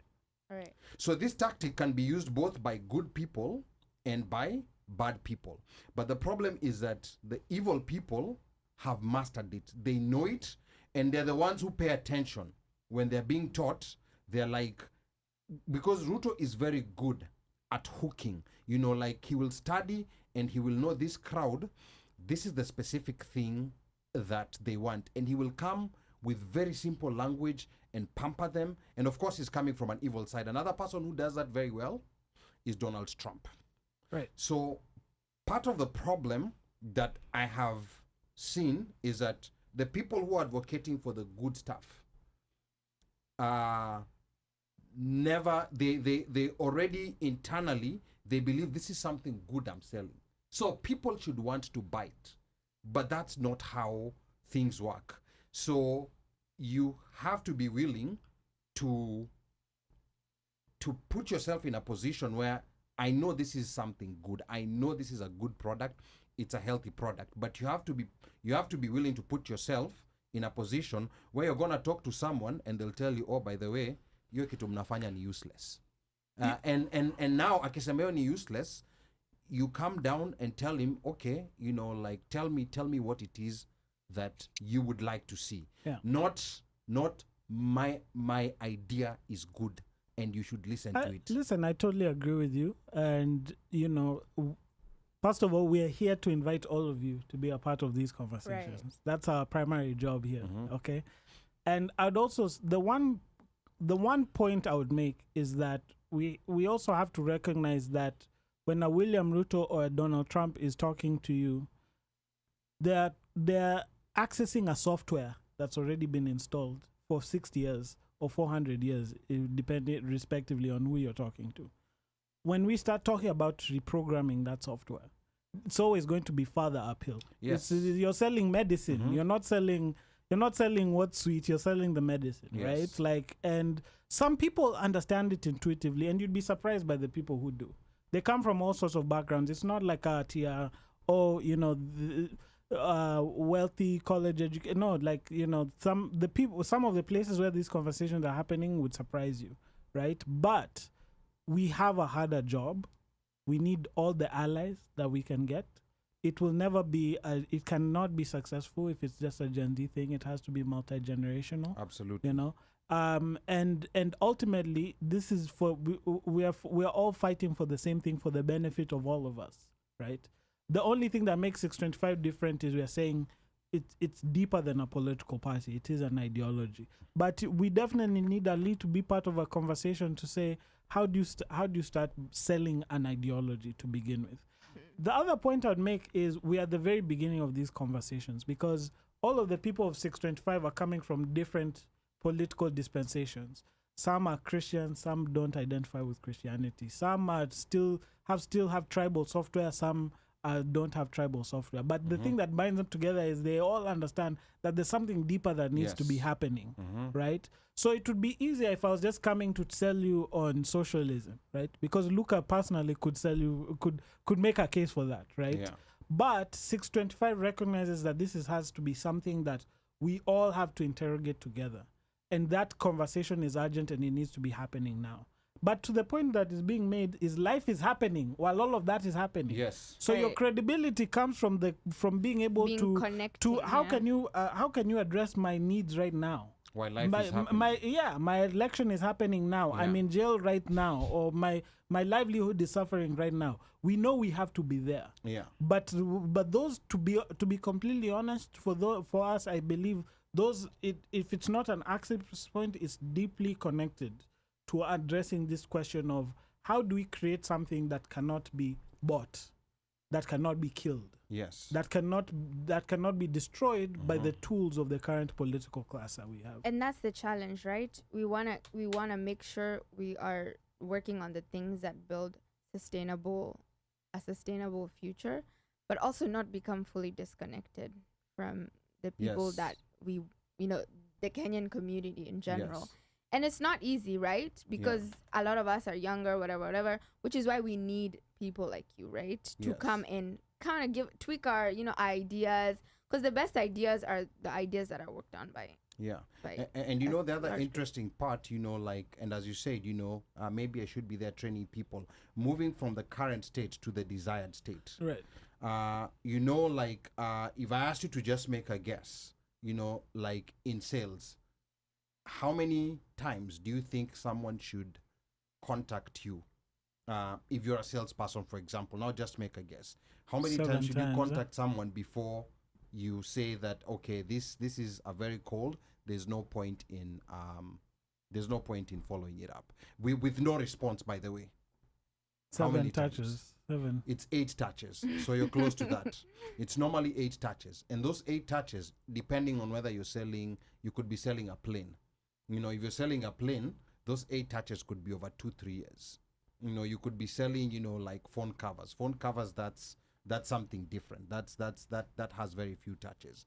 So I think the important thing is making sure that whenever you're, like getting someone from the current state, you're not looking to get them to the desired state immediately. There are those exceptions who will listen to your idea and they're like, this is actually a very spectacular idea. Those ones happen, but those are like maybe 1 in 20, So, but for you to get that other 19, because that other 19 is the one that you're trying to get, is you have to start from where they are. They know about political parties. They know that you need a vehicle to be able to advocate change. Let's start from there, and then do not necessarily bash that idea as, oh, this hasn't worked before. Because when you say this hasn't worked, guess what? All the good stuff that you're saying after that now no longer matters. So it's whatever he says, whatever he brings up, whether ni diaspora remittances, whether ni healthcare in Kenya, whatever he brings up, you now launch onto that, and you're actually writing it down so that you don't forget. So kama uliongea na Omosh, unajua Omosh, these are the 2-3 things that touched on him. So in the next conversation 3 weeks later, you're starting that conversation. You're not telling him, but you're starting that conversation from that point. So Sasa Omosh, he was very hard, but now he's getting a bit softer. Hii kitu inaitwa socialism. How do you spell socialism? He starts to get softer. And that's how... Umesikia Joy? Yes. Tuna spell after this. Spelling class. Yeah, that's how you win. Ology. Yes. That's how you win converts. And that's how these guys on this other side, they have learned how to do that. Yeah. They have mastered it. You know, like na tena wao hawana emotions. You see a guy like Ruto, unaweza kumtukana, but as long as he knows that you will be able to push his agenda, he'll become friends with you. He'll even make you a cabinet minister. He'll even make you a cabinet minister, because there has to be a look at the long game. So unaweza kumwongea na Ali akasema I'm a Gen Z now, tafash bana, you know, and then you get turned off by that. But then maybe Ali can be an ally in something that, even despite kuwa amesema ma Gen Z ni tafash, that may help get, you know, like these are the crowd that's unreceptive to listen and to come and participate and be able to move forward. And I think if we start slowly moving in that direction as a collective, I think we can go very far, because I know within diaspora we have there's voter registration coming up, there's election 2027 coming up. That is a big elephant in the room that we cannot ignore. So again, I know you talked about, you know, like election 2020, because that's on top of everyone's mind. As people in 625, you guys cannot ignore that, especially if you're looking to get watu kama kina Omosh, who are already mapping who they're gonna vote for MCA, who they're gonna vote for if they're gonna be traveling back home, political class. Yeah. So because that's on top of people's minds, you know, like even when we are creating shows, like last week we had a show where we were talking to these nurses, and nurses, they have, you know, like very complicated medical terminology. So when we have to structure the show in a way, because majority of the people who are listening are not medical experts, so we have to structure in a way people know about medical emergencies. This is a WhatsApp na nini. So you have to structure in a way that people identify with, okay, that's something that I can. But ukianza na izile terminologies walikuwa natumia sijui UTI, you know, like practitioner na nini, when you start from there, usiseme hiyo loudly, hiyo usiseme loudly. No, but me, I'm telling you from a current state, you know, like ukitaja UTI, there's a lot of people who do not know what you're talking about. So hapo ndo challenge, and I've talked a lot to Val about this. Another thing, and I don't know whether I should be saying this on air, but I talk to, you know, we communicate with Val a lot. One thing that nilikuwa nimemwambia, people are watching the World Cup. Don't get emotional about, we know that you know, like our future is more important than the World Cup. But guess what the current state is? People are watching the World Cup. You know, like and Sasa, like part of what I was, you know, like what I was telling her, you have to look at this schedule, because, you know, like we live in an environment where everything is competing for attention. The World Cup is something that comes once in 4 years. So mtu anafikiria, and the world stops for that 1 month. Yes, there are 2 African countries that are playing during this time here, he event. So should I, you know, like go and attend this event, or should I go watch the World Cup? Joy amesema ideology ni mutoke. Yeah. Yeah. Lucky for me, I don't watch football, and you see now the people now, you're trying to connect with are those they're watching watchers. Football. Right. So now it's important, and part of the reason why it's good to have, you know, like multiple diverse sets of people in terms of age, in terms of interest, in terms of what people do, is that someone in that group will say, enyewe, unajua hiyo siku, most people are gonna be watching the World Cup. And Joy will tell you that one of our committees is for social planning. I don't remember if that's the name. Like this, but you recognize that organizing part of it is about community. And by the way, regardless of what you say about Val, she's also one of the people who points out it can't always be every time we are kutanaing it's for something intense, like an intense conversation. Yeah. Sometimes when we get together, it's really because these people know each other. They like to have a good time together. We are building cultural bonds. We're all here as Kenyans who want the same thing. So these things have to come together, right? But because you have very good ideas, Ali, you have to be part of our conversation. That's the problem. No. See, this is you are Kenyan. You are Kenyan. Stop asking for brown envelopes. In your concept for ideology, yes. You want to charge. You want to charge. Students number one. I was trying to get your attention. I see you guys are paying attention. I was just trying to get your attention. Na hiyo ni haram na utakoma. Yeah. No, but what you're saying is true. Yeah. What you're saying is true. We also have to volunteer our time. Yeah, please be part of the conversation. Like sometimes people come up with all sorts of different things that no individual could come up with. Yes. And those conversations only make us better because we want Ali to be part of the conversation because we believe what we are looking for will chart a future for Ali, for me, for the people back home, for all of us. Now that's very good. And also the other thing that I think also needs to be now even more formalized in any engagements we have, however small or big they are, there always has to be a next steps in terms of, okay, we've met, so here are the reasons why we met. We are trying to address an issue that's happening, like in Kenya or within the government. Are there any legal processes? Yes. It could be even writing an email where these people are required to respond to us, that we can report back even before the meeting that we've already, submitted this and this and this and this is what's supposed to happen. What made, like some of those movements, especially like the guys who are protesting here in DC in the 90s, Kina Maina Kiai, what made those movements very successful is that despite the limited information that was there at that time, they were very skilled in knowing, who to call, like where to send an email, what to follow up on. So whenever these meetings were being done and press releases, they were never empty. They were always structured. I think in the age of social media, a lot of us, and this is cross-generational. Sometimes people just want to tap, nataka nitoke embassy, ndo nionekane nipige selfie, nionekane nilitokea kwa hiyo protest.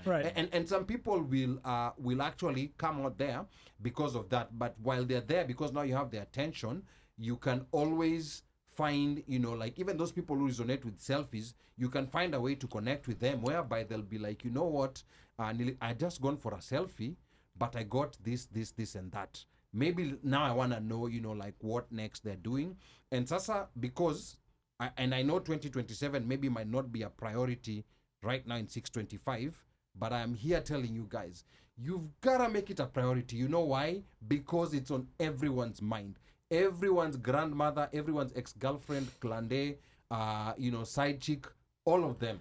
They're thinking about 2027. Absolutely, and we don't reject that at all. Yes. In fact, one of the big things that we can tell you, one of the first things that we are planning in the near term is to invite delegates from each of the major campaigns to have sort of like a formalized debate here in the diaspora. Okay. So people can hear representative of Team Gashagwa, Team Mimi Nisifuna, Team whatever, for them to all give us their perspectives on what the agenda is for Kenya.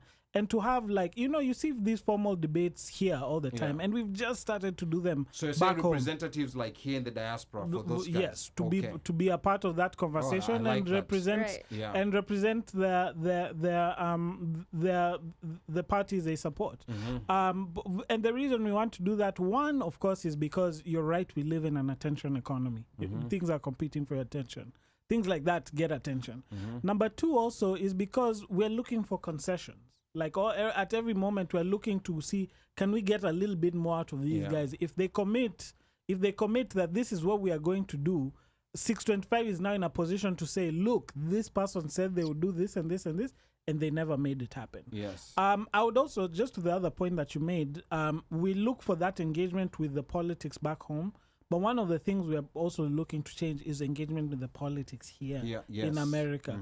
Even if you have a green card, if you have a passport, you can vote. Yes. Right? Even if you don't have those things, you can still participate. You can still help organize the people here, because we're telling you these representatives are so much more accessible than you realize, and they have a lot of power over what's happening back home. And working in this space, helping these people get elected, I tell you, I see all the other people who are getting concessions out of them, and I don't see Kenyans at the table. So one of the things that was very important for me was to see how can we organize ourselves so that we can also get concessions from them. Say that if you get elected and we help you get elected, these are the things we want you to ask of our government. Because I assure you, if the representative of the 5th district or the 7th district or the senator of Maryland asks for something, you'll see it happen. You saw with Kilmar Brego Garcia. Yes. You know, like when Senator Van Hollen went to Ecuador, I believe. Yeah. Was it El Salvador? El Salvador. That's right. These guys, that guy had refused to release that dude. He had refused to release that dude. But the moment Van Hollen touched down and said the word ICC, you saw Nayib Bukele responded immediately. They released that guy instantly. They even took a picture with the glasses. With the margaritas, right? So they did that. It was a clever trick, because now it's a rhetorical thing they use against Van Hollen. But at the end of the day, Van Hollen made something happen. Yes. You know? So we can sing ICC all day. But our responsibility here in the diaspora is to get our representatives to say those things. Yes. Because they have power when they say them. Yes, absolutely. And something to note is that we want to acknowledge 625 is not the only group in the diaspora that is pushing for political change, right?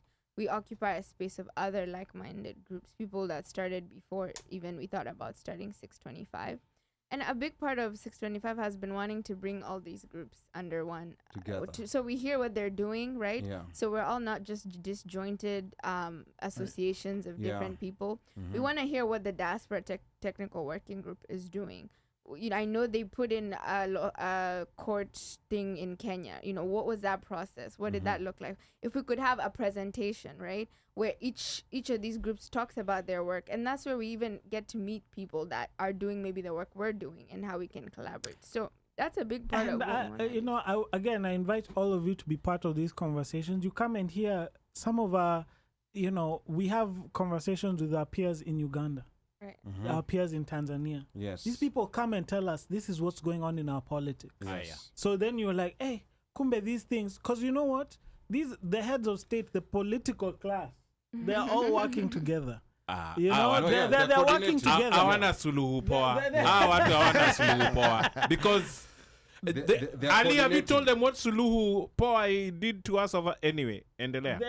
They're coordinated. They're coordinated. So we feel like they shut down our live stream. Really? On Facebook and YouTube. Yes, it has never happened. Like while we are streaming a live show, we had Tanzanians here at the height of the protests last year. Yes.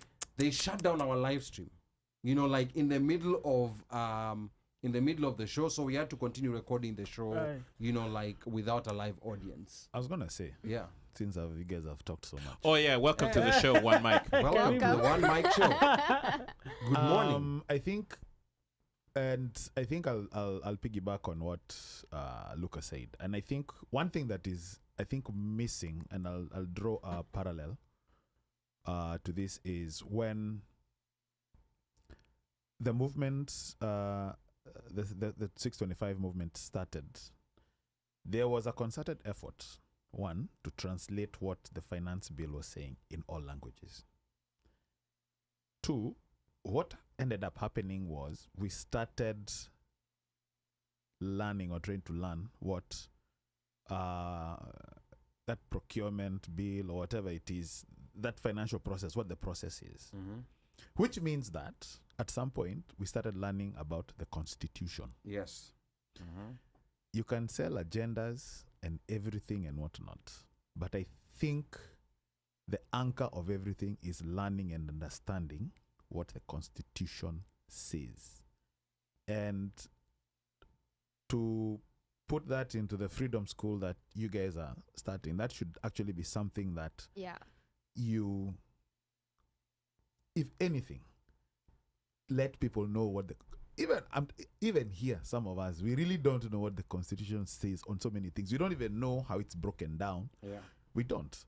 And once you understand that, and that's why I've been trying to touch, but maybe I'm going to use Ali for this one too. That young man by the name of Nganga Muigai, yes, who has been deliberately trying to say, he actually said, "Wacha, don't even worry about the person you're voting for, whatever. First understand the Constitution, the Kenyan Constitution.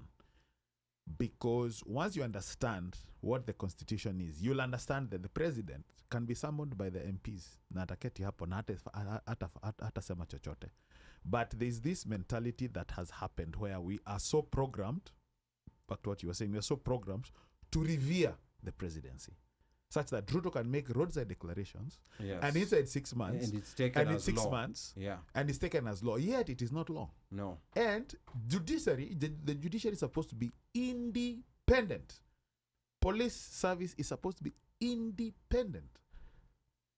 And the Constitution has put up guardrails to make sure that it is that way. But we also have to understand that there's a way Kenya that functions. We have to understand it, how it functions. We cannot equate it to, let's say, the States or China, but we have to understand Kenya the way it is, then understand the Constitution, then from within there, work in such a way that we can actually start deprogramming from within. Yes. Because the only solution, we are our own solution to whatever is happening there. We are. Yes. So once we understand that, we are going to happen. Another thing, registration. Watu tukokadi. Last election, in as much as we talk politics, every chat group that we are in, especially in the DMV, we talk politics. We talk Ruto, Raila, this, Expressway, Kimwarer, and whatnot. When it comes to registration, we didn't even break 500, not even 400 in the DMV. We could even we were trying to fight about and saying, let's expand, let it be mobile. We had these conversations, but even the first offer that we are being given, and especially people who are coming in from Atlanta to vote, to register. And then to vote. Atlanta. If people are coming all the way from Atlanta, people who are taking shuttles, buses from PA to come and whatever. What were DMV? Yeah, a lot of DMV people who knew that there was registration going on. Yes, in as much as we were given 2 weeks. Yeah. Please, people know of a bash that is an hour away. A few hours before. And watafanya nini? Wataenda hiyo bash. So I think in addition to what OneMic has been saying about the Constitution and about, I think if more people, and that's a long-term process. If more people understand the Constitution, then I think we're going to have a population that's more aware of their rights and more understanding of what needs to be done. That's a long-term process. So when we have, how do I put it? I hate using this example, but I'm going to use it. You see the way Sisi wa Islamu, the way we are taught the Quran. People sometimes, who are not Muslims, wanakaa wanashangaa, like, why do you start teaching children at a very young age and even make them memorize? That's a beautiful example, bro. Yes. So the reason why I don't like using it is because the Quran is divine. Constitution is man-made. But I'll just use it. Yeah. But okay, I see what you're saying. But the reason, what that does over time, it doesn't happen immediately and you may not realize it. When you start growing up is when you start understanding, like why. And of course, there are some people who will still succumb to their temptation and do, but there's a fear. So kama wewe ni Muislamu unaona pali kuna pombe, there's a certain fear that you have. Now this fear is and maybe not fear, it's just that, like you want to keep your distance from it. It's based on the fact that there's something that has been repeated multiple times, and not only been repeated, but it's been explained, like there might be some small benefit in it, but the harm that comes with it is so, and then it's done in such a way that it keeps ringing in your head. That's what makes you avoid this and avoid that, or do this, or like, let's say for example, you're supposed to give up a portion of your wealth every year to go to the poor to pay zakat.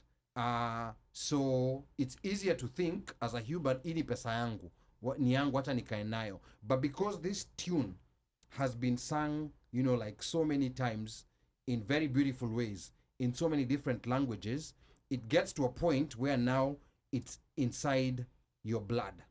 And for that to happen, e-constitution, look at the US. When do kids start being taught about the constitution? From first grade. First grade, they are taught in a very simple first grade way, where slowly by slowly, like hata kama mtu hajasoma constitution yote, most Americans know about, like the freedom to bear arms, they know about the freedom of speech, like the freedom of religion, and vitu kama hizo hapo, in as much as it's not applied in the way it's supposed to. Right. So that's, but they know. Yeah. So least. that's a long term process. And back to what's his name again? Nganga Muigai. Yes, back to what Nganga Muigai was saying, is that we also have to look at our education system. What is it that we can do to make sure that these things are embedded in our education system, such that, like even kids who are in first, second grade, they're already getting exposed to these ideas slowly by slowly, such that by the time mtu amefika, like amemaliza high school, that's not the first time he's encountering, kitu inaitwa finance bill, or kitu inaitwa because with what the Gen Z revolt did, which was also a very big achievement, it got people to start being curious with what happens in those four walls of parliament. Exactly. What is going on in there? Yes. And people started taking those laws and reviewing them. And then another thing that also happens is that our government is very good at distracting us. They will throw something, then they know you guys are going to clash. Then while you guys are clashing over something that's menial, wanaenda, they are privatizing parastatals. Multiple parastatals. Big things that are going to affect so many people. But because they know that the attention of the news media is not there, and people launch onto what they see on news media and forward to each other, so there also has to be mechanisms of, ona kama vile kuna C-SPAN hapa. C-SPAN is a boring channel, but to me it's very exciting, because every day they will talk about what is happening in Congress. So hakuna kuficha, even those things that they wanataka kupitisha haraka, yes, there's a C-SPAN. So I don't know how we can create our own version of C-SPAN, so that even when these bills are being introduced, because sometimes it takes time from when a bill is introduced to when it's being passed. By the time imefika sijui second, third reading, hapo imeenda mbali sana, and by the time you guys start making noise, it's a bit too late, because those MPs are co-opted. And not only that, I think you mentioned it quite well, how Ruto and Trump have been able. There's a mechanism, there's a playbook that they have. Yes, they've mastered it. To distract. Yes. Right? This is what this guy, Steve Bannon, said, flood. Yeah. Flood the whatever. zone. Flood the zone. But you're Flood the flooding zone, with irrelevant stuff. Yes. But hapa katikati, hapa tu, right here in between, kuna vitu zinapitishwa. Yes. But there are people who are eagle-eyed. Lakini in Kenya, we are being... Okay, here's the thing. Flood the zone. Flood the zone. Epstein. Yeah. Flood the That's zone. why you see when something big is happening, either someone is going on the moon or the UFOs files are coming out. Because what? Because Because once Epstein, ukisikia Epstein, flood the zone. But here's the thing, like even in Kenya right now, what's happening is with Ruto, and what is him and his tiff with KTN, or let's say Gideon Moi. Standard. Flooding the zone.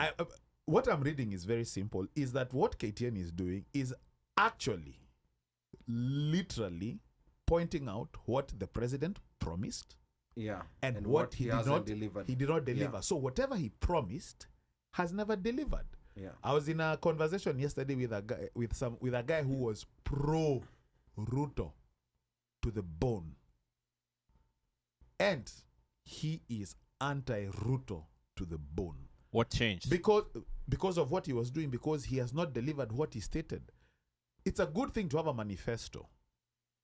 But I think in Kenya, again, ideology and reading and whatever, that is one thing. Like you said, sometimes reading, people are listening to what they're being told in the media. What do Wasomi?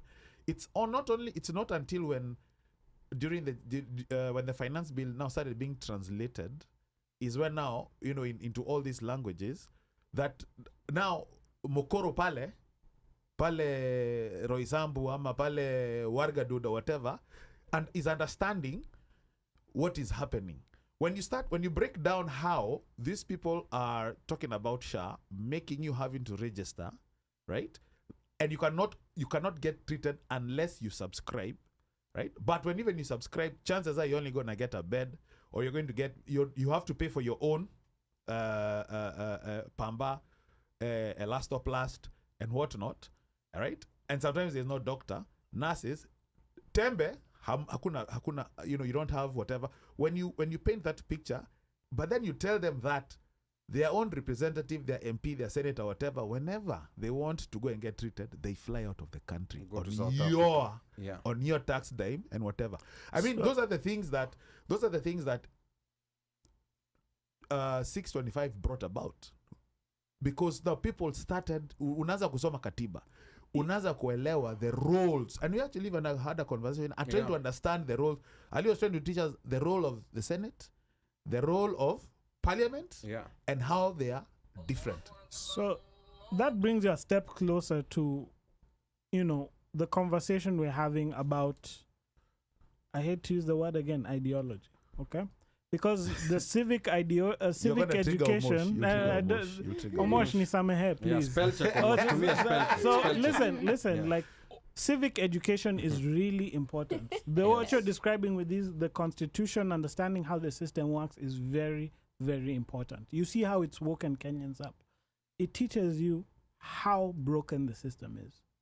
You see things should be working this way, but they're actually working the other way.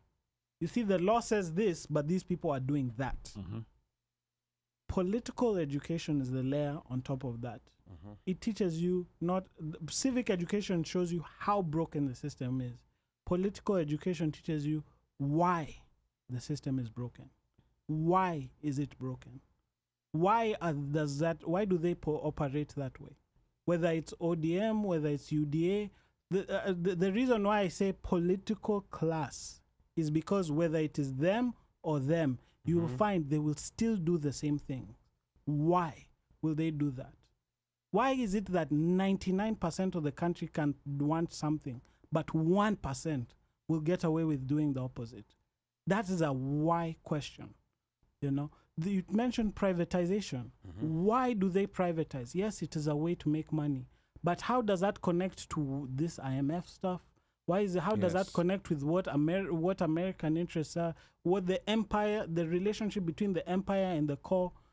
People dismiss conversation of neocolonialism as, that's woke or whatever, blah, blah, blah. But once you understand the system, once you understand our system, you see how it's broken, you realize the imperatives are different than what actually drives them.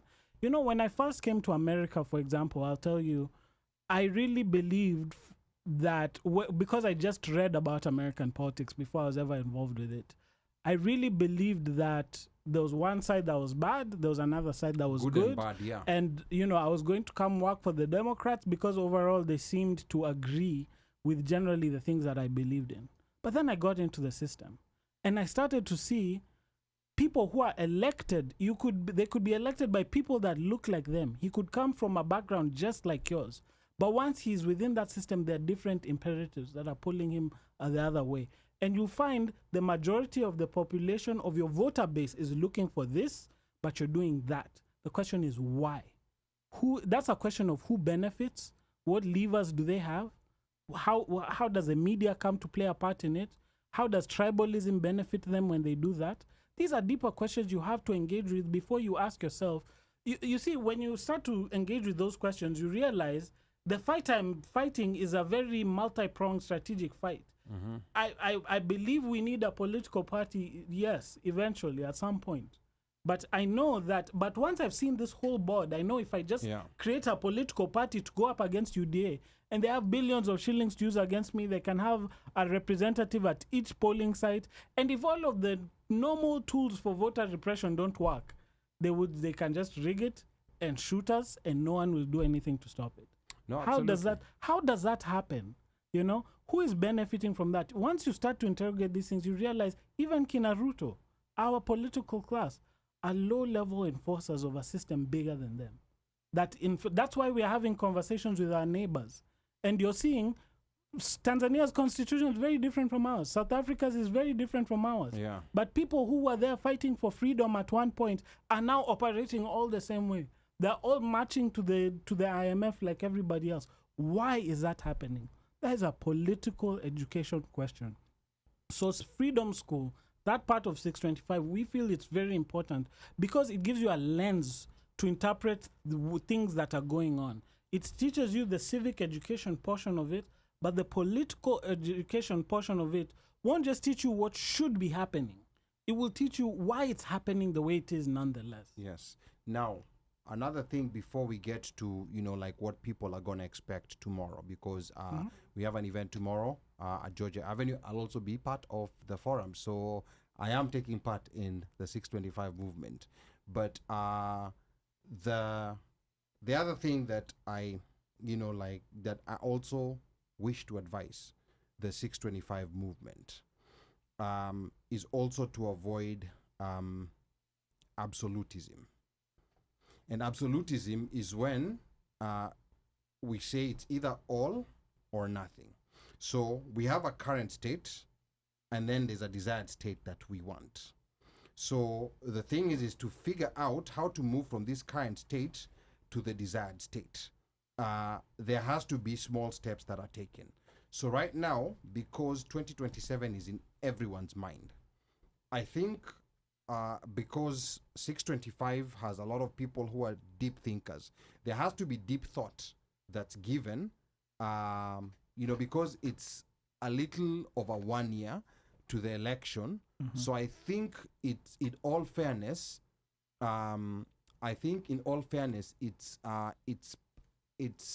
fair to say that it's not possible to get an outsider to win the election in 2027. Yeah, because it's a very short time. I think during the Gen Z revolt, I felt like there was a possibility that we could get an outsider. But I think with the way things have gone, I think that's not possible. So now the question is, because that's where we are currently, I think 625 should think deeply out of the options that we currently have, as bad and as terrible as they are. Which one will get us a step closer to where we want to be 10 Ali, I or totally 15 agree years with from you. now? And this is me speaking as Luca, not as 625, because again, we need to have these conversations through our internal democratic process. But I do agree that we have to be, at best case scenario, because we care the material conditions of Kenyans, their livelihood, how the things that affect them. We have to be, at the very worst scenario, harm reduction voters. Yeah. There's reasons why I will never support a Matiang'i, because I know that guy will not hesitate to plow us down in the street, right? Yes. There's reasons. But there's a reason he why has reformed. No, that's okay. Wewe ndo mnasema No, that's tukumbushe okay. watu na nyinyi ndo amnesia. No, but it's a dialogue. What fair, I'm saying but is Matiang'i is not the only option. no, right. Right. No, I'm saying that's just one example, right? That's just one example of harm reduction. I would say harm reduction is, I know this guy is corrupt, but I don't think he's as bloodthirsty as these other guys. Yes. So these are harm reduction conversations that we need to have. Yes. Because when you're even thinking about the long term, you have to clear the way for the future you imagine. Yes. And that doesn't happen if they're the most extremist, repressive governments that we have. So I think we will have those conversations, and part of why we're inviting those delegates to come and offer their visions is I'm not saying that this is 625's official position, but I would be in favor of a version where they compete for the 625's endorsement within the diaspora, right? Like, because they have said, if you have told us, if I get into government, I'm going to do this, this, and this. And so we say, if that is your platform, that's something we can organize a diaspora on. Also on your remember, behalf, you know? when they say I'm going to do this, this, and this, 625 also has to go to the background The and history, say, right. this is what they say. Exactly. But does it match with what Exactly. they did? We'll pull the history from 19 whatever. There was- Huyu atachoma. There was, Achomeke. Hapana, huyu atachoma. Achomeke. you know, there's, like the mosque where I normally go to pray my Friday prayers next to where I work. They did a very interesting thing. One of the things that, when issues are Gaza and Muslims in America, we've experienced all kinds of things so many years. So I think one of the issues that people complained about is that there were these absolutist positions that were being given in the mosque that like, do not engage in the political process, or all these guys are the same. So over time they listened to people and they were like, you know what, we cannot be telling people all these people are the same, yet decisions are being made that are affecting their lives day to day. So there was a very interesting pamphlet that they issued, I think it was a couple of weeks ago before the primaries. And they had, like all the candidates. Exactly, yeah. Their slate. Yes, they had the slate, all the candidates. Why, a particular candidate is being endorsed. Right. Very detailed reason. Right. And they would say, like, there's no one amongst these candidates who is, who has supported our position, but this one is less harmful than this one because of this, this, and that. And then there were certain positions where they said, we're letting you make the choice because these two candidates are indistinguishable. And I thought that was a very clean and smart idea, because for a very long time, and they were giving there was a whole process. They showed the whole process by which some of the candidates agreed to come and talk to them. They did an analysis of their backgrounds and everything. So I thought, and they gave a very simple pamphlet, which if someone like my mom is going to vote, that becomes very easy for her. They see the ballot, yeah. And I told you I work with a lot of these candidates, and we have to go through literally dozens and dozens of these processes for interest groups, all sorts of interest groups, whether it's religious, whether it's ethnic, whether it's environmental groups. They give you a questionnaire that you have to fill out. Yes. Or some of them they make you write a whole issue paper, right? But then some of them they make you do an interview on top of that. And and once you've done all of that, if you win their endorsement, a lot of them, some of them, their endorsements are very valuable in Maryland. Like the teacher's endorsement, very valuable. Yes, very like, high value. It's like, et cetera, et cetera. And once they do that, it's because certain groups, they know they will work, they will mobilize, or in return, they will knock doors for you. Democratic Socialists, this is how they built power within the Democratic Party. Is they showed up for candidates who are aligned with them until eventually au walikuwa wanaweza kujitokea, know, like they built up power within the existing structure.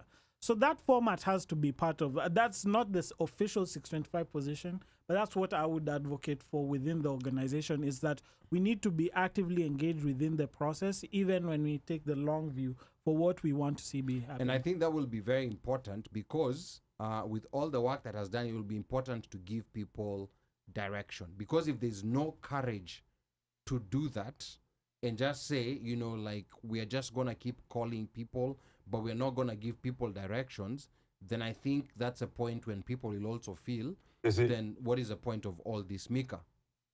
Luca, you see, me, I have one thing, and I've told these guys, and I've told them this is my strategy.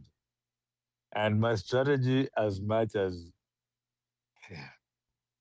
I hate to say it, but is a strategy that MAGA used and took over the Republican Party. Right?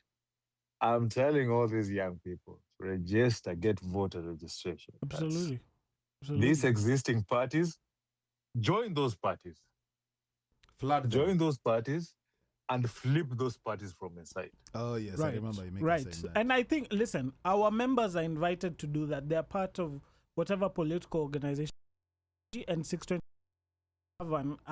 will, in the long term, I imagine, will have an influence on these existing political structures. The only thing we are saying is our job is to figure out towards what. What are you pushing them towards? It's not just, you can be anti-corruption, but how do you actually create a system that is resistant to corruption? We are just saying, alongside political engagement, you don't just push it. You have to push it towards something. What is that something? And these are young people having an intergenerational conversation, a historically informed conversation of what emancipated conversation, stepping out of our current political formulation and saying, if we could imagine a Kenya for that serves the interests of not these people who are in power, but of the people, what could it look like in totality?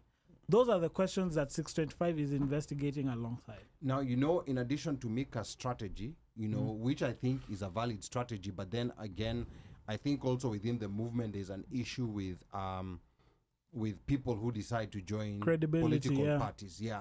So I think that in itself is something that needs to be sorted out. Yeah. But I think that's a strategy that can potentially work. I mean, my strategy is more of whatever you want to call it, whether you want to call it a political party or political vehicle. Study what the people who win elections do to win elections. Are they using money? Are they using, there's of course you have to make sure you focus on things that are legal. And of course, because you're now looking on the legal side, you will have to put in more effort, because it's easier to use, like a boxing glove that ikona chuma ndani, ndo muumize mtu. But if you're using a legal glove, you just have to train well enough to hit someone hard. So I think we have to figure out, all the way down from MCA all the way up to the presidency. And I think an MCA is a good lab to test out things, whereby you figure out what is it that these MCAs who win, what exactly is it that they do? So if it's a lot of money that they get, how can we also, what are they using that money for? Right. Is it buying T-shirts? Right.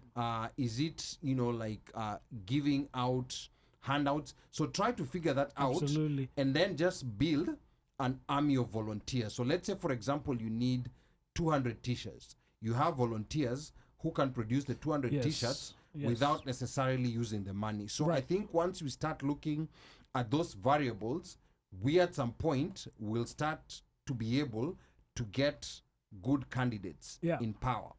The problem with the good people, and I've always said this, is they think that their good message sells itself. Absolutely. Chema cha Jiuza only works with wahenga.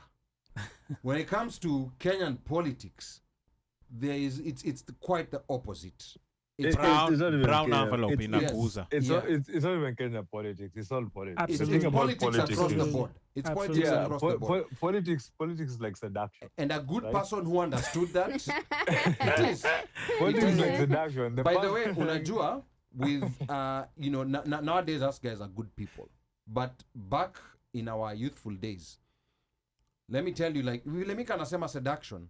When you lie to a woman, you'll be able to get a lot of things that you're looking for. Whatever it is, whether it's friendship, whether it's... situationship, yeah. ship. Lies. Izo. Yes. Toxic men we see. Lies. No, we are just giving Wewe you the reality on the mchomaji. ground. We will...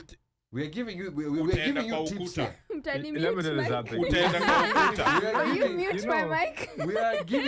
we are giving you pointers here, Mika. If I come and tell you, this is Yeah. the thing. Mm. I'm thinking of a healthcare whereby Yeah. I want everybody to be taken care of, even the homeless. Wale Exactly. wenye wana makaratasi, nini. It doesn't look good. But then when I come and tell you, do you know why healthcare is expensive? It's because the politicians are being paid by this and they. Who are you going to believe? you're not gonna. I'm gonna tell you, if you vote for me, I will make sure nobody is stealing from the hospital, so the hospitals will charge less, and your healthcare is gonna be free. I've not improved. I've not given you a strategy of how I'm selling my healthcare. I've just given you a lie about how somebody A else hook. is benefiting it, How I can like a hook resolve for you. a so-called issue. Yeah. Now the thing is, most moral, let's say good, most moral people, right, can't lie to save their lives. Yes. And that is what makes them bad politicians. And the fact that they cannot rosen up their promises, which are good promises for people, they will not resonate to a normal human being who's been taught and programmed. Somebody said it's a software that was downloaded inside them to depend on hope. So if you can't sell the hope to them, you won't get them. Now that's the issue. The issue now is rebooting that system and changing that sort of software to start understanding a different language. Like what is happening in the real world right now.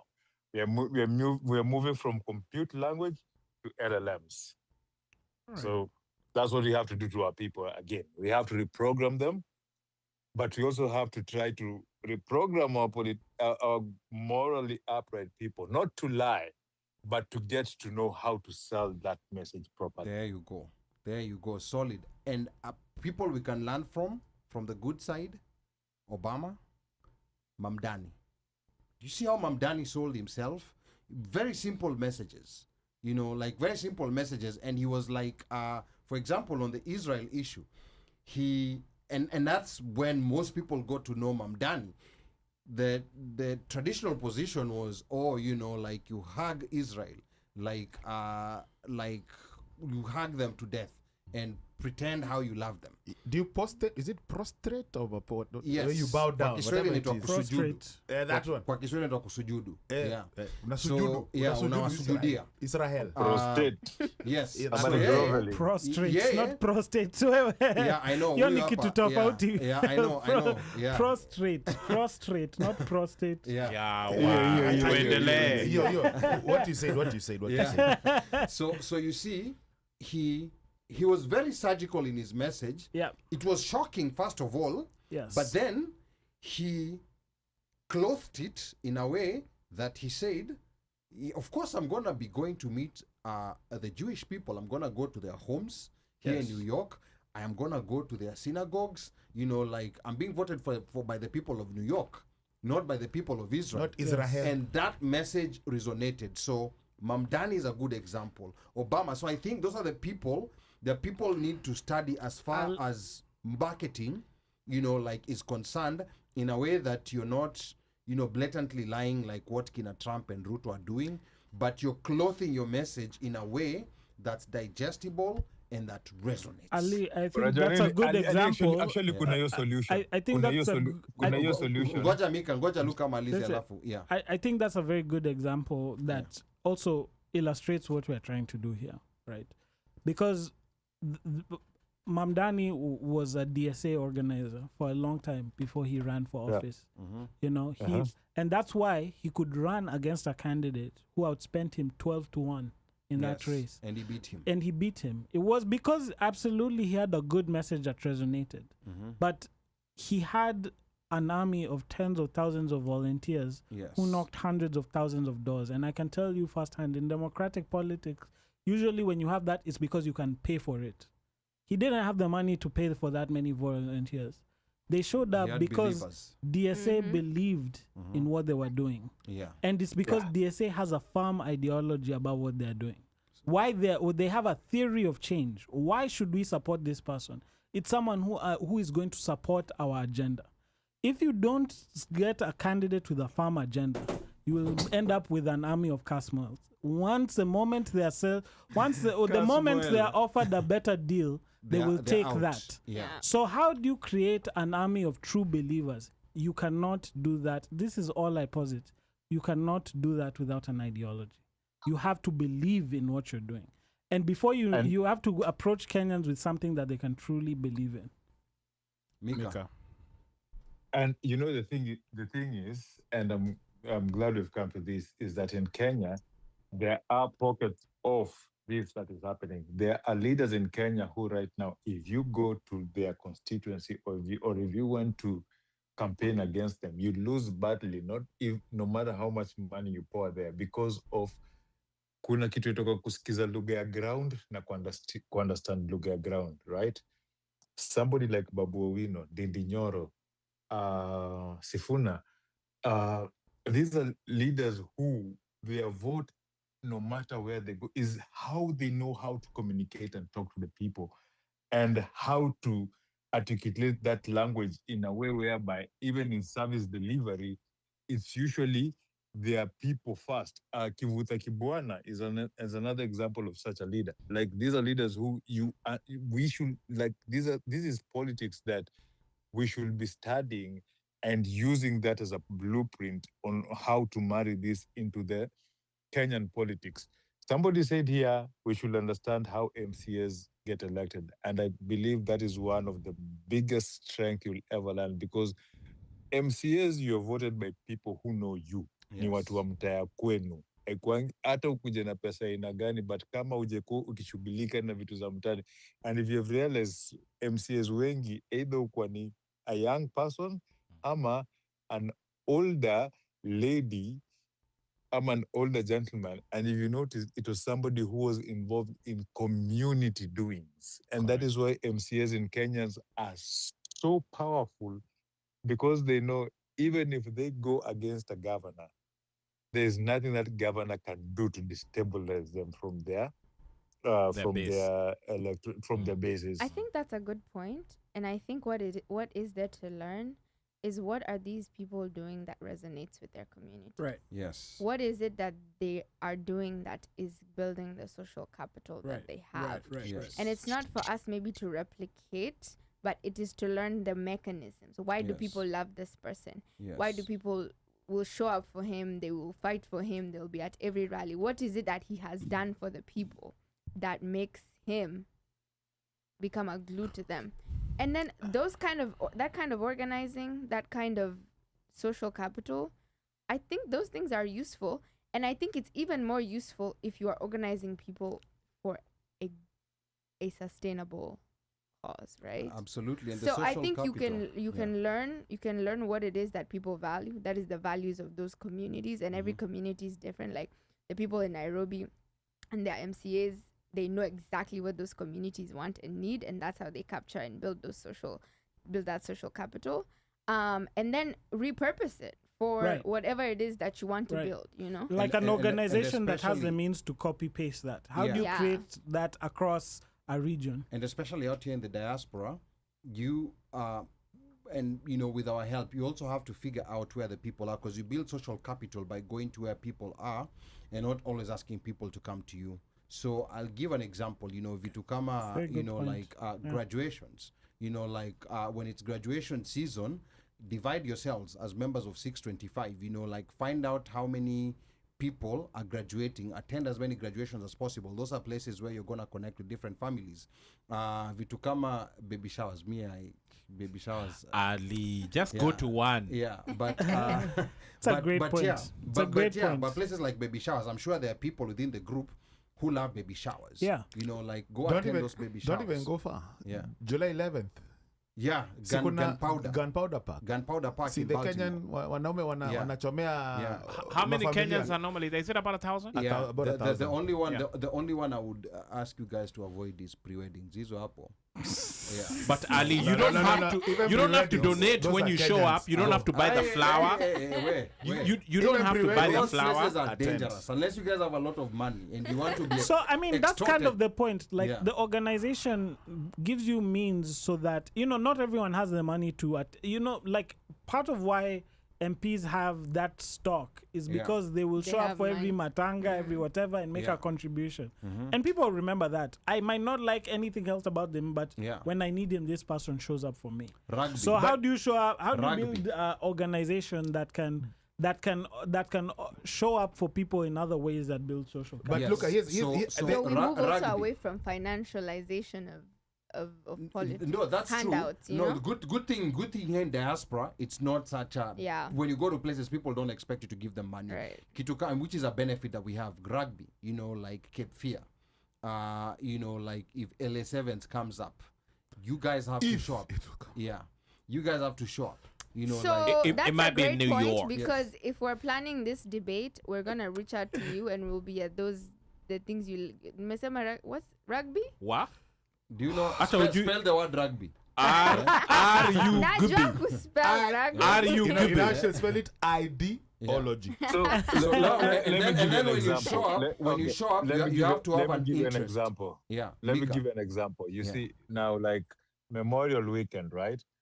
Memorial Weekend, there's a soccer tournament called Camp Toyoyo that Yeah, usually it happens was in during Dallas. Memorial Weekend, right? Yeah. It's usually in Dallas or Kansas. So that's somewhere where during that soccer tournament, you can go get a pitch a tent over there, have people there, have the material that Great you spoke idea. about Great earlier. idea. Yeah. That, Yeah, like see? give to people, Intergenerational. speak to people, things like that. Yeah. Yeah. So that's Memorial. Then July 4th again, there's something in it. Like you see these major holidays, there's always a city that's hosting something Kenyan. Find those things. Have a calendar. Get involved in, like Yes. have a calendar of their things. Like look for even small, like as Ali said, look for church events. Right? Look for church events that are happening. Look for when the embassy decides they're hosting a certain event. Go there. Mm-hmm. So that's how you build Yep. social capital. I agree. Recently, we started our own organizations for Kenya Muslims in the DMV, and I was summoned by elders to organize, you know, like the first meetup. Do you know how many people showed up? 200. Over 200 Wow. people showed up. You know, like it was organized within a short period of time. Over 200 people showed up. So, and these were people who maybe they did not resonate with a lot of other diaspora groups that are there, but they did not. And then we are also connected to, we've also been used to the Tanzanian group because culturally we're Islam, we're Kenya and our Tanzania, we are very similar in many ways. So we used to attend those Tanzanian ones, but we formed one Kenya and multiple people showed up. So I think it's also having a database Right. and knowing Right. these are the groups that exist. These Right. are the events that we have. These are the baby showers that are coming up. These are the don't do pre-weddings. Pre-weddings, add them No, there. those ones don't. Yeah. No, you're absolutely right. Like Yeah. organizing is really about showing up, having Yes. a presence, building familiarity. Even that makes your pitch more persuasive, Yeah. right? And also, I think some of the older Kenyans that we have spoken to who are always saying, when you do something, we are ready to jump behind it. They also want to see your agenda for what you're doing. Yes. Where are you going? What are you doing? How can we support you? And I think you're absolutely right. Like the calendar of those events that are meaningful to the community Yeah. are places where 625 needs to and will have a presence. Yeah. Yeah. But avoid pre-weddings. No. But also, let me just say this before we Mel ifanye kazi yake. Yeah. I think. But they're gonna talk about Sankofa real quick and Yeah, then no, they'll do that. yeah. No. But I was gonna say, like, I think it is also important to find to grow organically, because when you grow organically, right, that means that you are now, I guess that is ideology in some sense, such that you're not beholden at it because somebody's coming saying, and you do this and do this. But if you grow organically and have your anchors in whatever your anchor is, this thing is going to be on another level. Yeah. Yes. It's just that people, because they're not when you go to this Toyoyo, wherever you're going, you're like, listen, your country needs this. Of course, some people are like, what party affiliate? I'm like, I'm not affiliated with any party, but you have to understand, you love your country.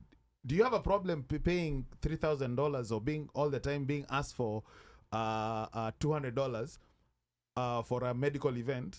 Yet your parents, and you probably paid for your mother or your loved one or whatever it is. You paid for them for SHA. Yeah. But then when they go for SHA, they go for treatment, they're not getting treated. Yeah, you still have to send And them you still more have to send them money. How do you like that? Right. You approach them like that. You'll be like, hey, hold on, wait a minute. Come slowly. Okay, tell me more. Number one recruit ndio huyu. We need to recruit you You guys are busy on a recruiting mission. You see? Yeah. Sasa, tell us about what's happening tomorrow at Georgia Avenue. First of all, I think Luca had mentioned it briefly, but the Sankofa Café has been our mecca, honestly, as young people. Personally, when I joined 625, I was just very confused. Not even learning about even Kenyan politics itself was just a messy, confused maze for me. And that's one of the things that Haile, and when you hear us saying about ideology, it comes from Haile. Haile is an Ethiopian filmmaker. He's in his 80s.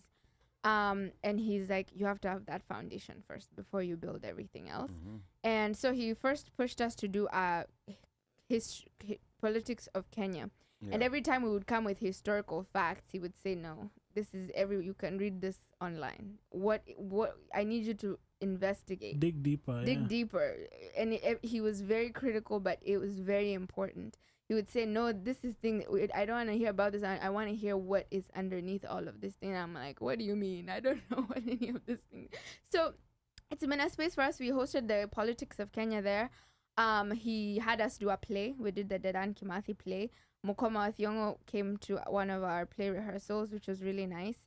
And then after that, he said, you need to branch out. And actually around that time is when we were getting to know the East African community. We got plugged in when Tanzania was happening.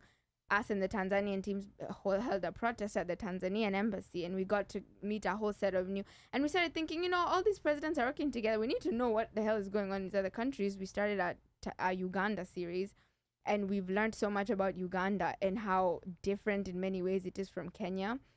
And I don't want to get into too much, but even the Kenyan exceptionalism that a lot of Kenyans have, Kenyans are better than Uganda, it really just fades away once you learn what that country has been through and its very unique history, right? And so it's been a space for us, and they allow us to host our events free of charge anytime we want to do anything with the space. They're always so welcoming. And so tomorrow we're having an anniversary of the June 25th protest. I think it's a place just for community gathering, one, to show unity with the people who went on the streets this past Thursday, to show that we're still connected to our home and show that we're very much concerned and connected with the things that are happening at home. It's going to be an open discussion as well. I don't want it to be lecture based. We want to hear people's very unpolished ideas. It's not, no one has to really have the answer to anything, but I think ideas are sharpened when people talk with each other. Absolutely. And so our main areas are going to be, we're going to focus on mobilization and what that is looking at like pre-2027. What are we seeing in these WhatsApp group chats? What are we seeing in the events that are being hosted by different groups, whatever. Want to talk about the visits that we've had from these people and how have we been interacting with those people. And then we'll talk about also our position here in the US and our relationship with these imperial powers. France just came to Kenya after being chased from West Africa. Let's talk about those things. Why are they coming to Kenya? Want to talk about the Ebola facility. Want to talk about the health data deal that Kenya did with the US, the non-NATO ally state, our soldiers being sent to Haiti. So those are the two main areas we're going to focus on. Of course, if we start talking about, we could talk, for hours. But I think the purpose of the event truly, I think at its core, is a space for community and unity, and also just a psychological, emotional catharsis for the people here, and for the issues that Kenyans here and both in Kenya go through, and also a space for discussion as well. So she's expanded on it very well, but I'll just say we're calling it the Baraza la Wananchi. It's really a conversation about the 2 years since the protest, where we've come from, what's happened so far, and where we still need to go. The challenges, the successes. In some ways, it will mirror the conversation we're having here. That's why we're excited to have you as part of a conversational lead to, to challenge us to think of things we aren't thinking of yet, and vice versa, right? Mm-hmm. But to really look at the state of the movement and how it intersects with everything that we are seeing today.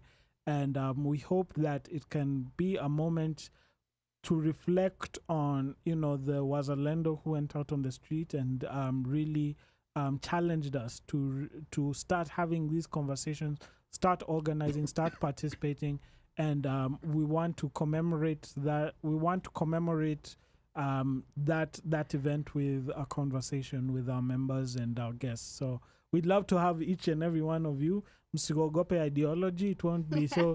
It won't be everything we do, but we'd love to have all of you there. Yeah. So Mosh Fire, are you gonna sacrifice your World Cup games? Ideology. When I learn how to spell it, I might show up. Uno Mike, are you gonna sacrifice your World Cup games?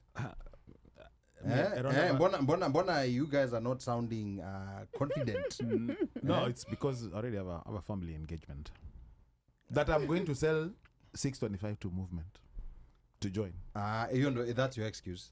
No, it's a family event. Okay, that's your excuse. As long as you join tutakusamea, so Okay. we just want you to As long join. as you're a you know. recruit. He made such a good pitch. This is a good sponsor for the movement. We have to indoctrinate him, reprogram him. Indoctrination. Unajua games that people are gonna be missing. Panama versus England, Croatia versus Ghana, Makaburu. Colombia versus Portugal, DR Congo versus Uzbekistan. But all These are for certainly 6:30. between 6 to 8 p.m. Yes, no, they start from 5. Yeah, Because 5 the DR Congo starts at 6. You're on the road. I think. Actually, No, those are it's all from 6 o'clock 5 all games. the way to 7:30 because they're simultaneous games. 2 games are being Yeah, played at the same time. Two games. So one game is Number starting three, at 5 and for each group, Yeah. simultaneous. So unaona na hata hizi games zote kwa hivyo you guys So you what we can do is we can have the screen somewhere Itakuwa playing inacheza hapo kwa silently. No, Is there- that distracting. And you think this guy type C will concentrate? No, that's Munamjua ama munamsikiaga? Every now and then we'll interrupt to be like update on the game so far. One goal Just for for DRC. Ali. Yeah. No, but sasa in future, I think it will be important Yes. to To plan around cultural events. Yes, Yeah. to plan around, not even necessarily cultural events, just any popular events that we know Popular events. a lot Absolutely. of people will be attending. And then also another thing is diaspora, at least 6 weeks before. Absolutely. Yes, these things, give it a 6-week notice, mobilize. Me, I would say even 2 months, but I think 6 weeks is fair enough. I think even for June, I think that's a great point, even especially for this June, because it's June Yes. 25th, so we can always start talking about Yes. it months in advance. Yeah, it can be months earlier because it's a known It's a a known yearly, date. it's a yearly thing. Yeah. Yeah. Unaona saa kama sisi group yetu ya Islamu, we have a meetup on September 19th. And we already You see, know he's about already it. told us about it. and Unaona? Yeah. We already know about it. Just we're to already let you planning know, about it. even though you probably don't even understand or follow, Iran are tied right now. Okay. They will qualify. Chances are into group 32. Sorry. Fantastic. Yeah. Fantastic. Yeah. Okay. Uno Mike. Wahenga walinena kilicho na mwanzo hakina budi kwa na mwisho. Meli imetia nanga. We are about to wrap this puppy up. Mika Och! Gaze! Hii papi unafaa kuihurumia. It is not Haitian and I'm not Haitian. Wah. Eh. Mika umeona vile amekuja hapo. Wachane naye. Mimi nataka tu kusema thank you to Luca and Joy. Joy. Joy. Thank you to Luca and Joy for joining us today. And it is a good thing that you guys are doing. It is a very commendable thing. And I want to tell you, just remember, it's a long process. It needs a lot of people. It needs a lot of learning, understanding, the learning, and just giving yourself grace, more importantly, and giving others grace. But pole will get there, slowly by slowly. To the people around DC, if you can make it tomorrow, please do so. This is a conversation that we need to actually do. Actually, those people who have young adults or who are raising young adults, it's a very good conversation to take them to, for them to start learning about their culture, where they're from, the politics of where they're coming from, because these are things that are going to affect them in a way. Most people come, or most people think at some age, I really don't care about Kenya. Then as you grow older, you find yourself asking yourself questions. maybe, what if, higher, lambda, and then you go once, then, you invested and you don't know anything. So it's a good lesson to always teach them where they're coming from, to understand where they're coming from, and to learn how they are the future of shaping where they're coming from. So if you can make it and you have your little ones who can understand that conversation, it will be a good place to take them over the weekend, somewhere they can chill. And it's summertime, it's getting hot, and I know people outside are drinking. Man, if you're drinking alcohol, drink water, a lot of water. Hydrate yourself with these temperatures, because hospitals actually are getting overwhelmed by people who are dehydrated. Kunyweni maji. I thought it was going to say alcohol. Msivunje health system juu ya sherehe. Kunyweni maji. Wise words. Anyway, wise words. all in all, Thank you. have a nice weekend. God bless you. Okay, thank you so much, Mika. DJ Omosh. Asante Mikasi. Thanks to our guests for coming in and gracing us with your presence, giving us your time, and what you guys are doing. Mimi kusema kweli, for me, I find it very difficult to put myself out there and do that. So we get it. It's such a sacrifice, and and even though we've put ourselves out there in the front lines, what you guys are doing and you're continuing with it, namumeishika, don't give up. It's tough. You're gonna have a lot of people who criticize you. Learn from it, adapt, and be able to push forth, because the goal is probably not for you, maybe not for me, but for the next generation and the other generations to come. And this is the start of getting us to that point, because punde mechoka. You know, there's like, at this point, we've had this show for a long time, and we've always been, I guess I'd venture to say, we've been critics of Gava. Ali, is there a time when we've not criticized them? For a very long time, yes. And we've been crying over here on the radio. We've multiple times we've for cried on the radio. We've gone to protests. We've done all sorts of things. We've been the guys at the mall. You know, what was that mall where we went, Jefferson Memorial or whatever it was? We went to protest. We've done all sorts of different things over the years. But to see that there's others who are actually seeing it and taking this to another level and are willing to adapt, learn, be inclusive, and call themselves Kenyans, that's like great. And something that I'll add that you guys may not have thought of, that Kenyan bracelet is a uniter. Use it and center it around a lot of the things that you guys are doing. You'll be very, very, very surprised. And not only Kenyans, but non-Kenyans, because you also need people on the outside to come in. Use it except when robbing a bank. There's a silly Kenyan who used it while robbing a bank. Plus he had a Gor Mahia t-shirt too. Yeah. Very foolish. I could see you from a mile away, but I think Omosh saw you 2 miles away when you said that Kenyan bracelet. Yani, tulikuwa tunaenda vizuri. Yeah. I was just about to do outro. Akakuja akaingia na sijui. Gor supporter. Low hanging fruit. No Gor Mahia fan would do that. He must be framed. No, Spring Bank. This guy, low hanging fruit. Sandy Spring. Yes, Sandy Spring Bank, yeah. Low hanging fruit. Gor Mahia fans are very honorable people. And then Kenyans went to the comments. Police posted the picture. Was he ever found? Of course. You can never rob a bank and not be found. Anyway, that was what, 2 years ago? Something. It was like 2 years ago. Yeah. Kenyan bracelet and Gor Mahia t-shirt. Worst idea. I thought of the Kenyan bracelet, because the Kenyan bracelet is such a unifier for us as Kenyans. It's something that we use to unify us. So I would venture to say, think of that. Kama muko na watu wanaenda home or whatever, bring them. Great and point. hizo ni zile giveaway. So zile wase wanakam, unaingia kwa mlango, you sign up, unapewa ka bracelet. Munanyita? Okay. Yes. Yeah, you can nini. I'm sure Val is double typing over there and listening as she listens. But thank you guys. Thank you so much, because what you're doing for Kenya is great. I mean, as guys, we have cried. Too many stories. I don't even, the list is long. We've cried and cried and cried. And it's good to see that there's other folks who have passion and are ready to go all in on this and have no qualms about doing it for Kenya. We get it. And I hope that through this show, there's folks out there who are going to hear this, listen to it, and get what's happening. And like we keep saying all through this, Sankofa, tomorrow, it's on Georgia Avenue between what, 4 and 3? Between what? 6 to 8.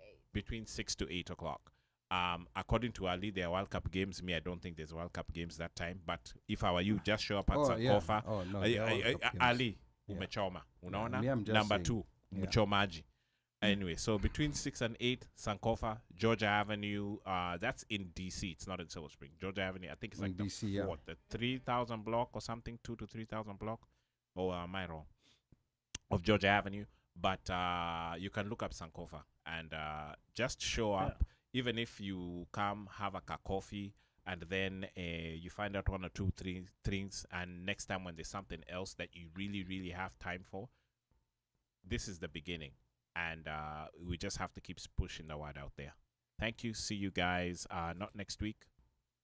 The week after. It's a week after. Next Yes. week, Yeah. it's, So, yeah, it's next- July. Next July, week we'll be July 3rd. celebrating 250 years of independence. Okay. Okay. Aya, sawa sawa. Asante sana DJ Omosh Fire. Thank you so much. Let's go to Joy and then Luca for your parting shot. Joy. My parting shot, I think, is something we've been talking about. I think we should shed off the generational titles. I think that the Kenya project is a project for all of us. And hopefully next year when we're back here, we won't say what has Gen Z done. We'll think, what have we done in the past year to honor the people who died? Not just them, from the Mau Mau, from the political detainees of the Moi era to up to today. How do we honor those people? What have we all done as a collective here in the diaspora in the past year to build a better country? I always think of our country as a broken house, you know. Since 1963, our house is broken. And the people we elect just evacuate the house and you have new people living in that broken house. And I think for us to build a new house, it's a collective effort. So thank you for having me. Okay. Luca. And I think 625 has, like it's been said, approached a task that is difficult but is still exhilarating and enriching, and we've really been inspired every step of the way. What is that task? It is to build something that can't be bought, that can't be killed on the other side of a government rifle, to build something that every Kenyan can believe in, that will live up to its promise to transform our livelihoods. And there's a place for each and every one of you in that conversation and that journey, and we invite you to join us in it. And thank you so much for having us, and look forward to continuing the conversation. Okay. Thank you so much. And thank you so much to the audience for tuning in. Asante sana. We've been here now more than 3 hours. And this is one of those conversations that just took a life of its own, which is good because it means that there were so many ideas that were exchanged and so many ideas that will still be discussed tomorrow. So if you're in the DMV area, please make sure that you come through to Sankofa. That's in Georgia Avenue, and I'm gonna try to find the address here. But make sure you come to Sankofa. But besides that, we're also reminding everyone who's tuned in that on September 17th to the 19th, the Kenya Nursing Conference, the Kenya Nurses Association of America has a nursing conference in Baltimore at Sheraton Baltimore North Hotel. That's 903 Dulaney Valley Road, Towson, Maryland. Make sure you register for it. Their website is kenyanursesusa.org. So if you know any nurses, if you're affiliated to a nurse, if you're married to a nurse, make sure you tell them and make sure you attend this event. And we're going to be hosting them again. So please make sure that you spread the word around. And then, of course, tomorrow we're going to be at Georgia Avenue, Sankofa. And thank you again, Joy. Thank you again, Luca, for coming through on short notice and being able to just lay down what 625 movement is doing. And of course, we are hoping that we're going to work towards, like sensitizing our people more, and people are going to start knowing how to spell the word ideology. Yes. Na kwa hayo machache, yeyote ambaye anataka kunipigia simu, nambari yangu bado ni ile ile 1-800 mteule.